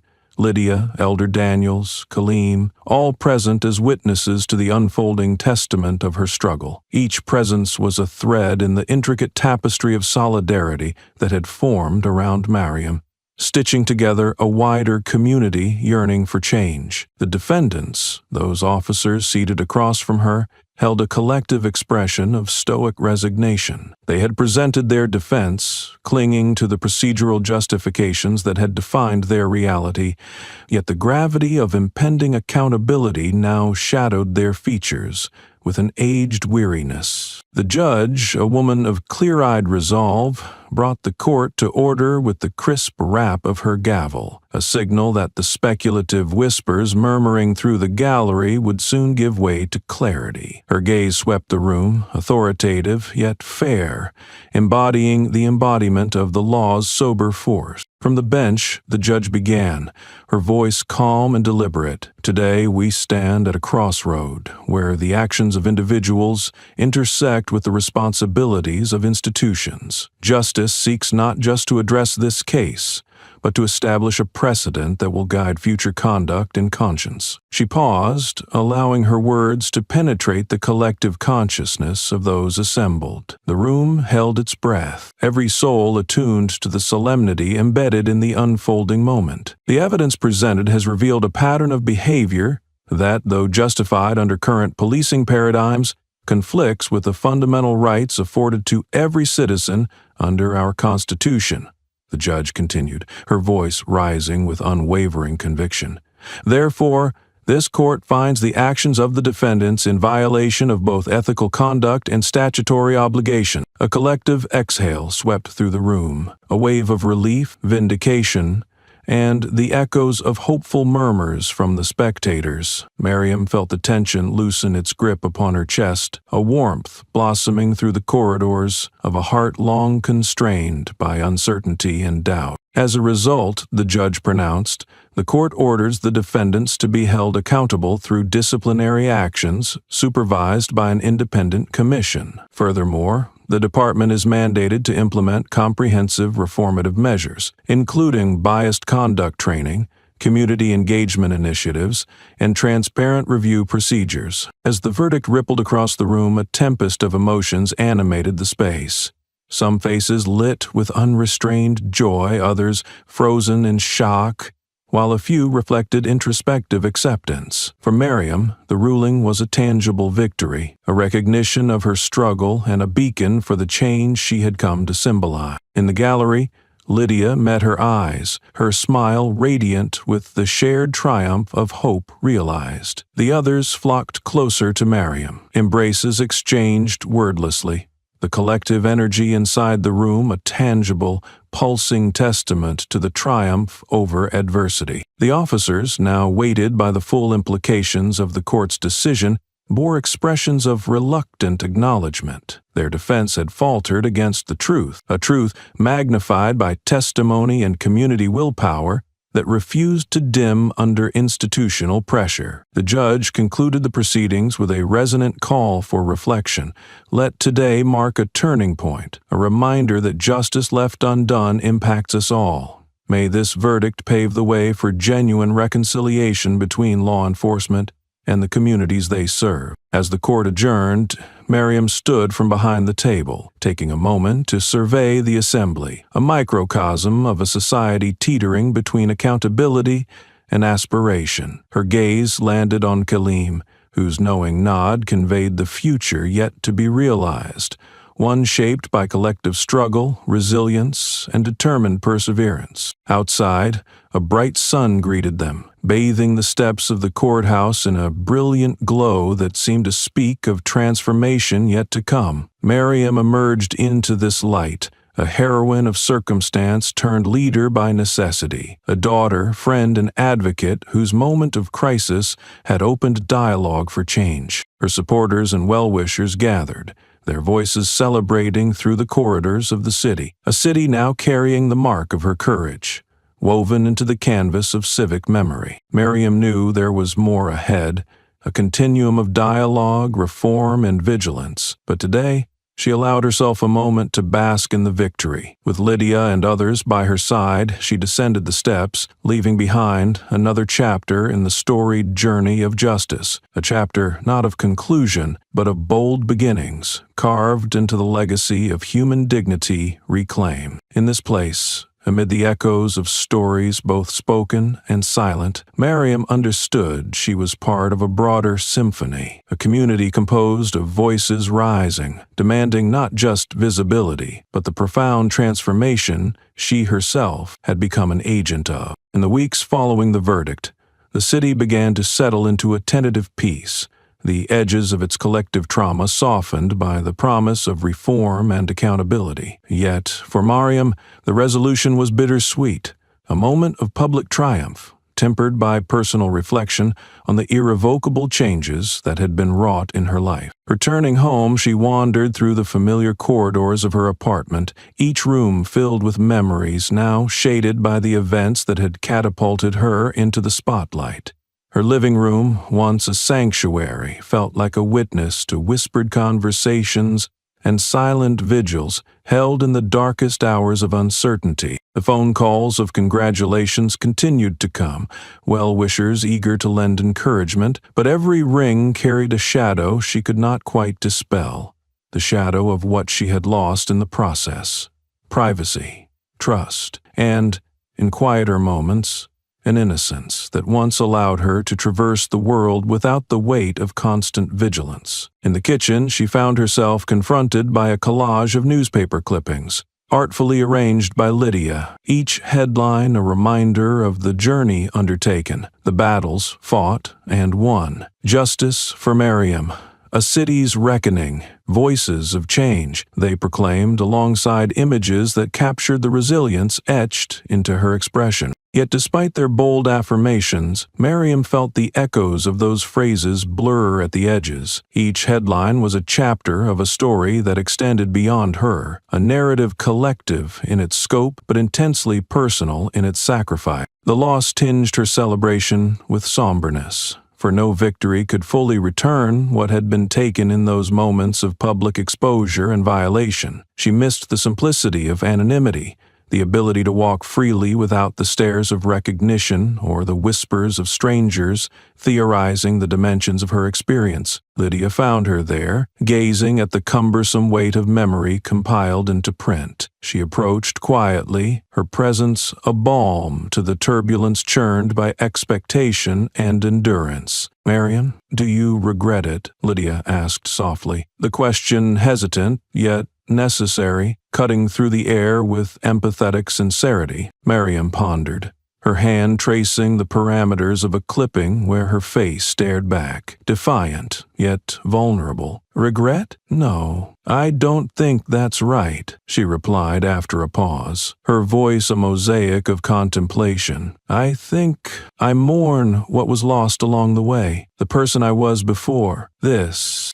Lydia nodded, her gaze tender and understanding. "Change comes with a price, doesn't it? But you haven't lost yourself, Mariam. You've just expanded. You're still you, maybe just a larger version with room to carry this fight." Mariam smiled at that, a quiet respite from the somber reflections that had pooled within. The room felt warmer, more intimate in the shared understanding they held, the solace born from truth laid bare. "Maybe you're right," Mariam conceded, her spirit lightening under Lydia's earnest optimism. "I suppose there are places we venture because life insists we go there, even when we can't see what's next." With that acknowledgement, Mariam allowed herself to lean into the uncertainty of what lay ahead, accepting both its challenges and its potential. She wasn't just continuing from this point, she was transforming, nurturing the seeds of change planted in the soil of her journey, the soil of collective intention,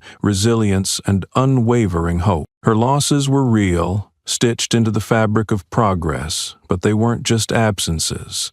They were spaces where new understanding, new vision now bloomed. Mariam was more than what she had endured. She was a symbol, yes, but more viscerally she was a woman, defined not by the trials faced, but by the strength cultivated within every step taken. As she turned away from the collage, moving with Lydia towards the comforting glow of their friendship and shared mission, Mariam embraced the wholeness of her evolution, each chapter of joy and pain, each whisper of doubt and conviction, contributed to the mosaic she continued to craft, a mosaic peopled with others whose voices joined hers in a crescendo that refused to be silenced. Together they stepped forward, hands woven into a promise of companionship and courage, prepared for the uncertainties of tomorrow, a tomorrow molded by today's relentless journey towards a justice that was as personal as it was societal, a goal at once intimate and infinite in its reach. In the weeks that followed the verdict, the city pulsed with a new rhythm, one dictated by an intricate dance between healing and reform. The echoes of protests had quieted, replaced by the hum of collaboration and dialogue as communities engaged in the collective work of rebuilding trust. Amidst this flurry of activity and cautious optimism, Mayor Stephen Hughes found himself at a crossroads that demanded decisive action and unambiguous leadership. Inside his office, sunlight streamed through the expansive windows, casting a glow across the room, a light that highlighted the dust motes drifting leisurely, an odd serenity amidst the turmoil that continued to ripple across his administration. Hughes stood at his desk, reviewing the latest reports and proposals from the Committee on Police Reform, the documents scattered like chess pieces poised for a game potentially transforming the city's future. The glassy surface of his desk reflected a man newly aware of his role as a guiding force, compelled by the moral imperatives unveiled during the events that had unfolded across his tenure. With the city's attention fixed on actionable change, Hughes had resolved to act not just for political survival, but for the legacy he wished to build, a legacy rooted in transparency and justice. The heavy oak door opened, ushering in Lorraine, his chief aide, carrying even more binders filled with proposed legislative actions. Her expression was one of resolute determination, mirrored in her brisk movements as she approached. "We've got the community leaders ready, and the press conference is set for this afternoon," Lorraine informed him, her words brisk but tinged with anticipation. "This is the moment, Mayor. You're about to make history." Hughes nodded, taking a breath to steady the weight of expectation. "I'm ready, Lorraine. It's time we pave a new path forward, one where officials and the community walk side by side in shared purpose." As he prepared to address the city, Hughes felt the gravity of what was about to unfold. They had drafted a sweeping reform proposal, a comprehensive plan outlining key initiatives for training police officers,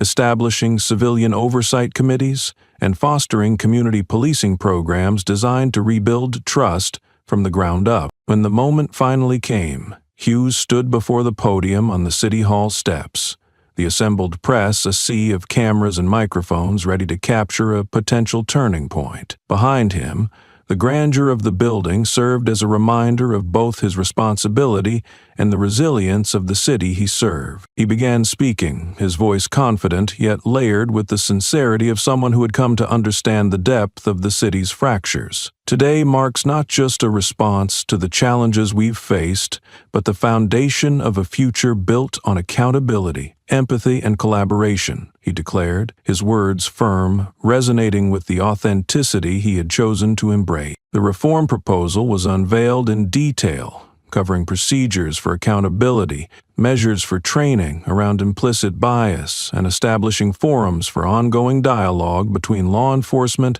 and the communities they serve. Each point drew from feedback and testimony heard and felt across the city, crafting a blueprint intended to bridge the chasm of distrust and build something sustainable. As he spoke, Hughes occasionally glanced around him, finding allies within the crowd, familiar faces who had championed justice alongside him, their nods of encouragement a tacit endorsement of the endeavor. Among them was Miriam, her presence a reminder of the power of individual courage amidst collective struggle. "For too long, we have allowed division to dictate our interactions, but today we unite," Hughes continued. "Together, we embark on a path where every voice counts, where every life is valued, and where we write new chapters of unity." There was a pause, pregnant with the significance of what his words carried. The crowd, a multiplicity of voices and backgrounds, stood united in their anticipation of change, a sentiment that translated into spontaneous applause, a wave of collective support that swept through the piazza. Miriam watched, her heart swelling with an emotion that rang through the applause, an acknowledgement that the fight for justice continually evolved, requiring perseverance, patience, and an unyielding spirit. As the press conference concluded, Hughes descended the steps, pausing as he reached Miriam and Lorraine, sharing a moment of solemn gratitude and renewed resolve among them. "Miriam," he said, his voice quieter, laced with sincerity, "your courage has drawn us to this point, and it's people like you who will steer us toward something truly remarkable." Miriam nodded, her strength evident as she met his gaze. "This is a beginning, Mayor. Let's make sure it counts." As they dispersed, each intent on carrying the momentum forward, the atmosphere vibrated with the kind of hope that demanded actions matching aspirations, an ethos that would mark Hughes's administration and the city's evolving narrative. With newfound purpose, Miriam, Lorraine, and Hughes walked away from the piazza, each a steward of the promise, each carrying the torch of transformation toward a horizon only partially glimpsed but brightly awaited. Their journey a shared commitment to elevate a city, onward to a future crafted not just by policies, but by people, resilient and united in their quest for justice and equity. The optimism that had filled the air at the press conference began to weave through the city, merging with conversations in coffee shops, neighborhood parks, and at dinner tables where families gathered to discuss the implications of the changes underway. For Miriam, it marked the start of a new chapter, one where transformation became tangible, both in policy and in her daily life.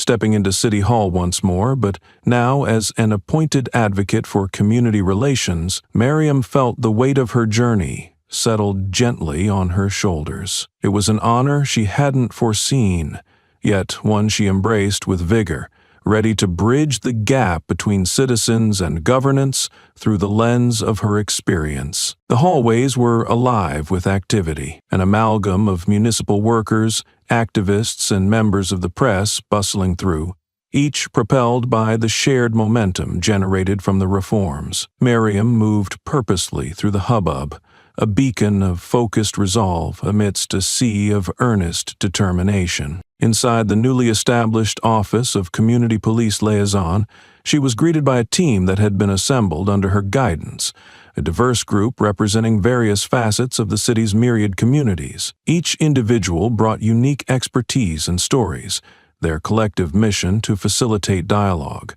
mediate conflicts, and ensure that promises of reform resonated meaningfully in everyday life. The meeting room buzzed with the energy of collaboration, the air punctuated by the rustling of papers, the click of keyboards, and the vibrant exchanges that signaled the start of their endeavor. Miriam took her place at the head of the table, eyes bright with the fire of purpose. "Thank you all for being here," she began, her voice resonating with warmth and determination.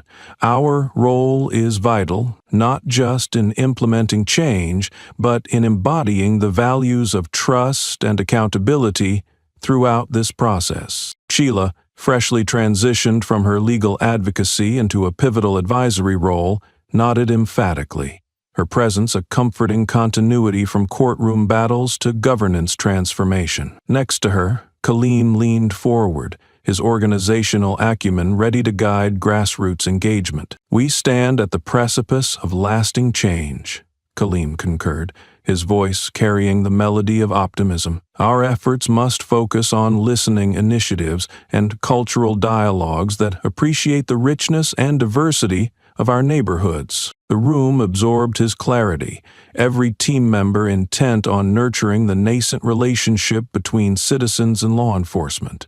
Their strategies included town hall meetings, collaborative projects, and cultural exchange programs, all mechanisms to dismantle barriers of mistrust and build a cohesive community narrative. As discussions unfurled, Miriam listened intently, her own ideas interwoven with the conversations around her. The blend of strategic planning and heartfelt commitment was inspiring, a testament to the collective dedication that had grown from individual struggles into a formidable force for good. In many ways, the next steps will depend on our ability to humanize the influencers of change, the officers, the residents, the leaders. Sheila added, her approach methodical yet personable. "We're scripting a narrative that everyone is part of, whether they realize it or not." Miriam nodded, acknowledging the seamless convergence between advocacy and reality, the passage between intention and action symbolized by their gathering. "Let's make sure no one feels left behind," she asserted, determination etched into every syllable. "We are shaping new norms, ones grounded in empathy, equity, and unyielding justice." As their meeting drew to a close, a sense of accomplishments unfurling swept through the room, encasing Miriam in a halo of supportive accolades, her work an extension of the many voices that had echoed hers through the chambers of determination and hope. Stepping out into the street beneath a canopy of twilight, Miriam felt the pulse of the city, a living current carrying with it the inspiration of countless aspiring hearts. She paused at the intersection, observing the familiar crisscross of humanity, each person part of the intricate web of the city's essence. In this urban expanse, an oasis of potential and transformation, Miriam took a moment to savor the harmony between her past trials and this promising odyssey. Her journey had led her to the cusp of systemic reform, cradled in the camaraderie of empathetic allies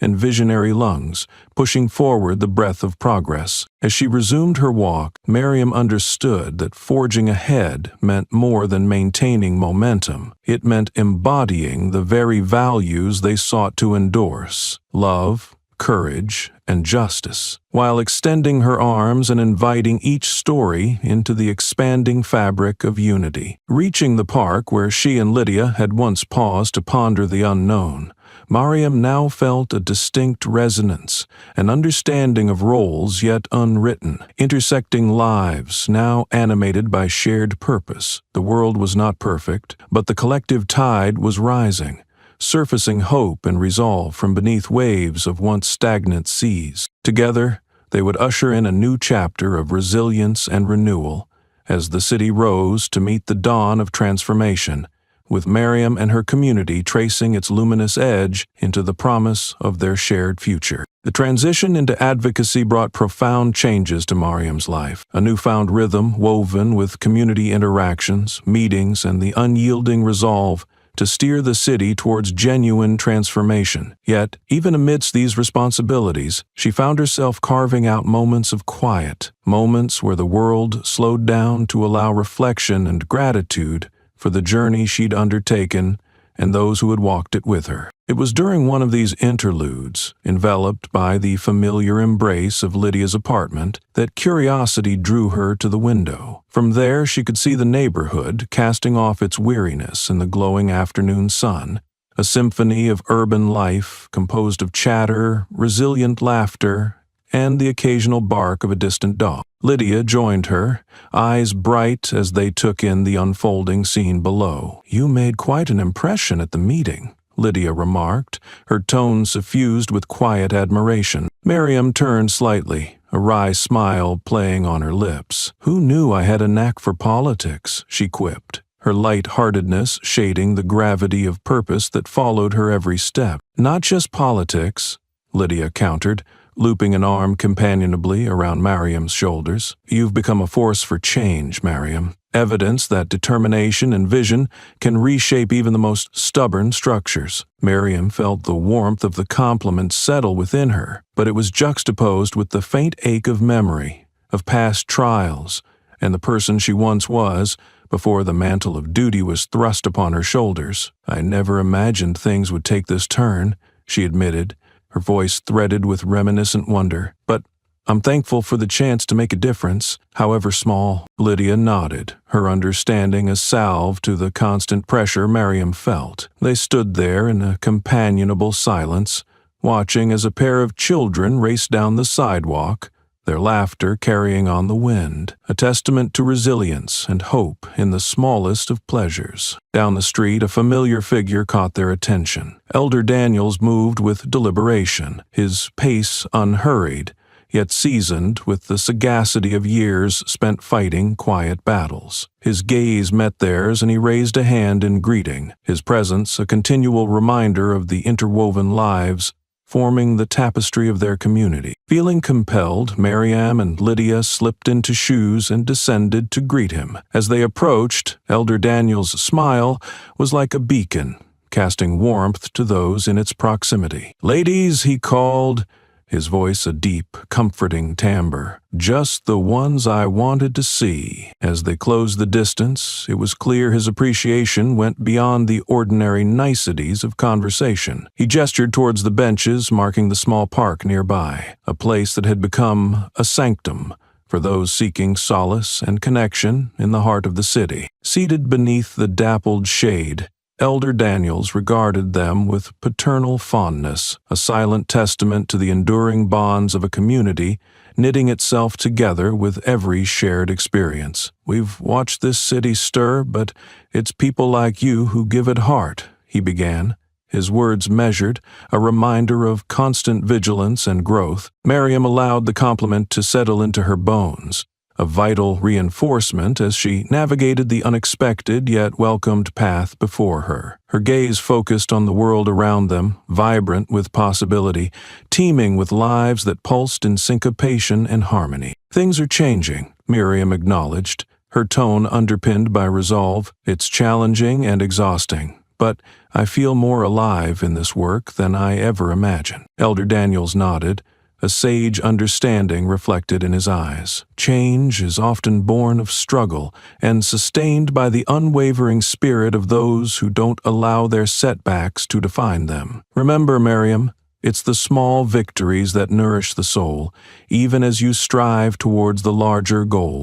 Lydia squeezed Miriam's hand, the gestures of solidarity grounding her in the reality of their shared journey, a journey that brought them together in effort and aspiration, visionaries working toward a common good. They talked for a while longer, voices weaving a quilt of fellowship between them. As shadows began to lengthen, Elder Daniels rose to depart, a promise of future meetings exchanged with grateful acknowledgement. The walk back to Lydia's apartment was full of lightness for Mariam, each step resonating with a sense of intimate empowerment and infinite possibilities. As they crossed the threshold back onto familiar territory, she knew that the road ahead, while fraught with the demands of justice and community healing, was ultimately a path of her choosing, a path aligned with intrinsic truths that spoke to the essence of human dignity. In the gathering nightfall, where twilight painted the cityscape in hues of silent reflection, Mariam felt poised to continue her advocacy, a renewed strength tethered to her heart,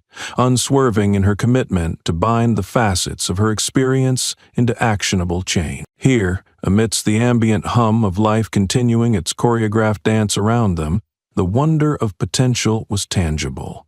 Imbued with the promise of relationships nurtured, a city revitalized, and a soul at ease with its past, while welcoming an open-ended, extraordinary future. The precinct loomed before Mariam like a fortress steeped in history, its stone facade bearing silent witness to countless narratives woven through its halls. Today, she returned, not as a petitioner or adversary, but as an advocate for change, her role redefined by the recent tides of justice and reform. The city had opened its doors to her influence, yet it was here, within the corridors of law enforcement, that the greatest test of her resolve lay. As she approached the entrance, she felt the familiar flutter of apprehension mixed with determination. The precinct represented the linchpin of systemic reform, a bastion poised on the brink of transformative accountability. Today, she would confront those who had once wielded authority against her, continuing the dialogue she had initiated amidst moments of profound upheaval.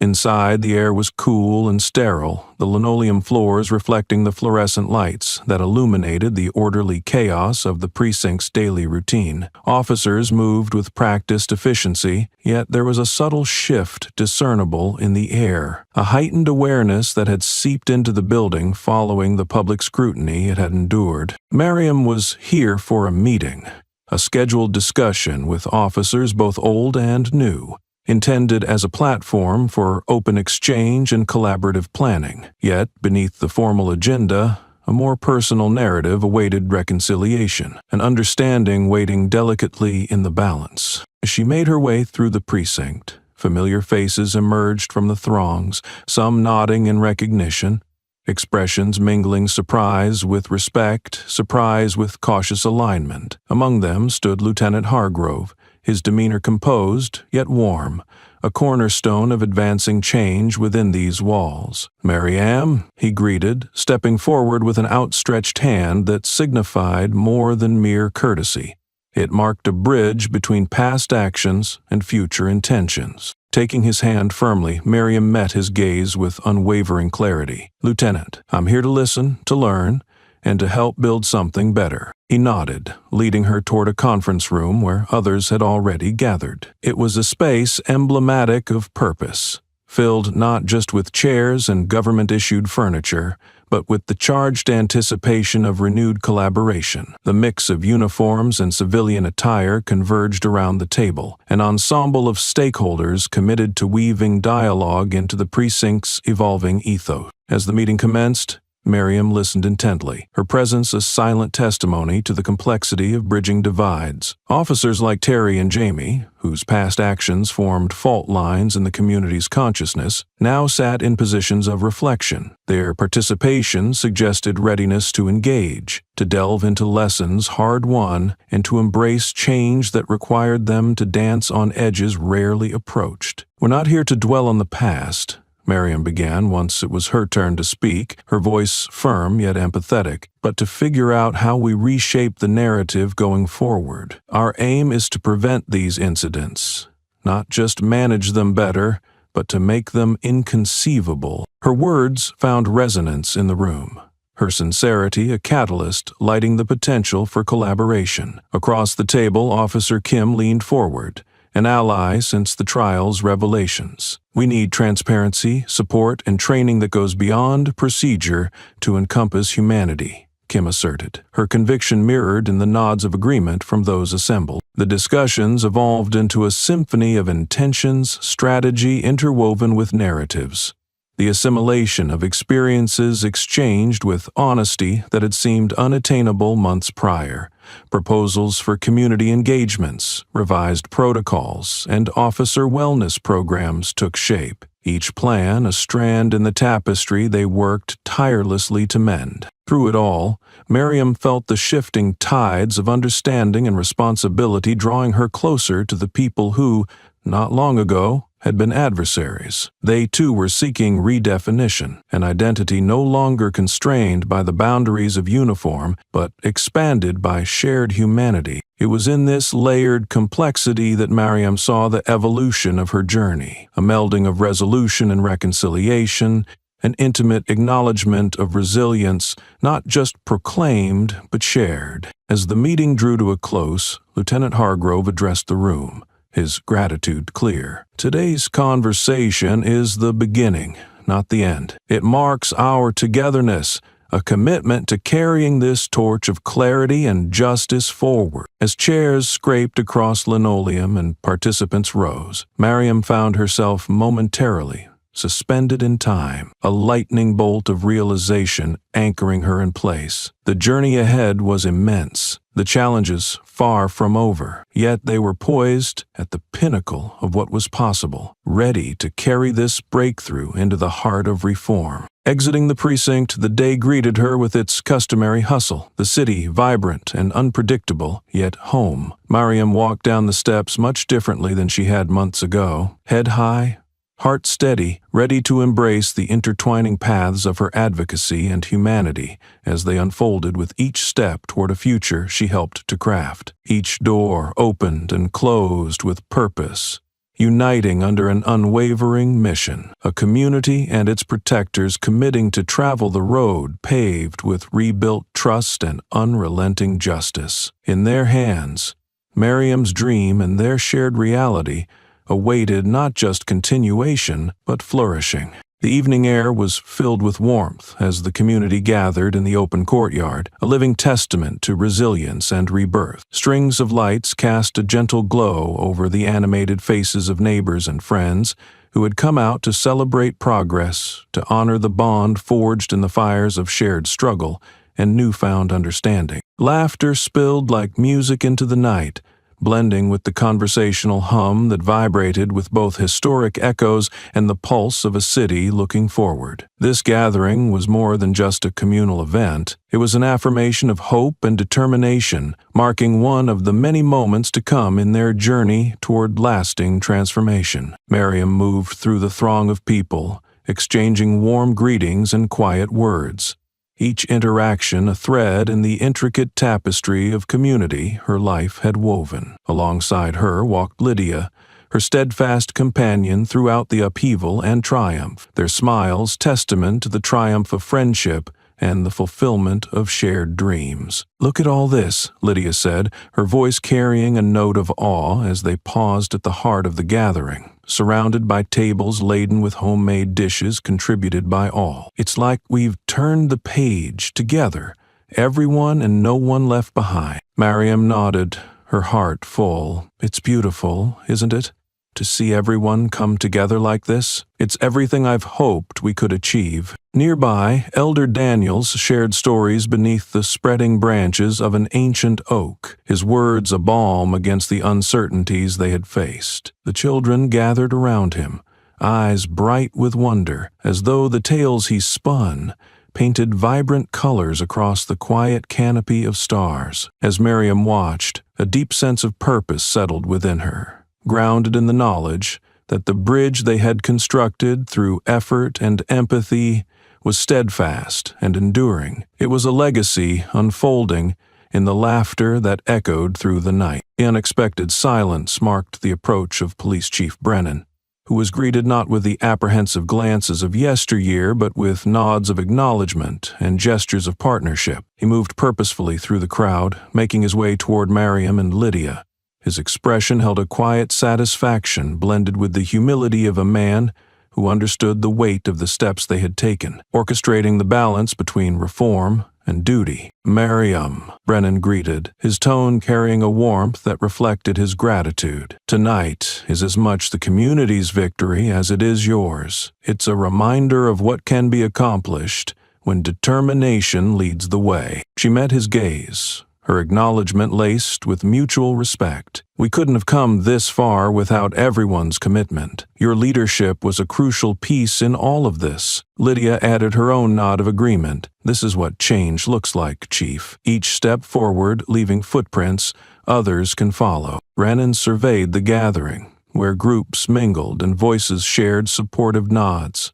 Mothers marveled at the security of their children's futures, and elders recounted victories that had begun with whispers of dreams long deferred. His heart swelled with pride as he realized this transformation was only the genesis, the beginning of countless actions based on commitments nurtured, not coerced. As the evening unfolded, voices rose in gentle unanimity to fill the open courtyard with song, a hymn of change, an anthem of unity. The melody was soft, yet powerful, an invocation of spirit, a chorus promising to guide their journey forward. Miriam found herself swept away by the harmony, by the shared affirmations sung in voices as distinct yet wondrously united as the colors of leaves on autumn trees. She was not just a leader, not merely a figure defined by circumstance, but an emblem shaped by a myriad of lives all intertwined with her own. As the song faded into the quiet rustle of the breeze,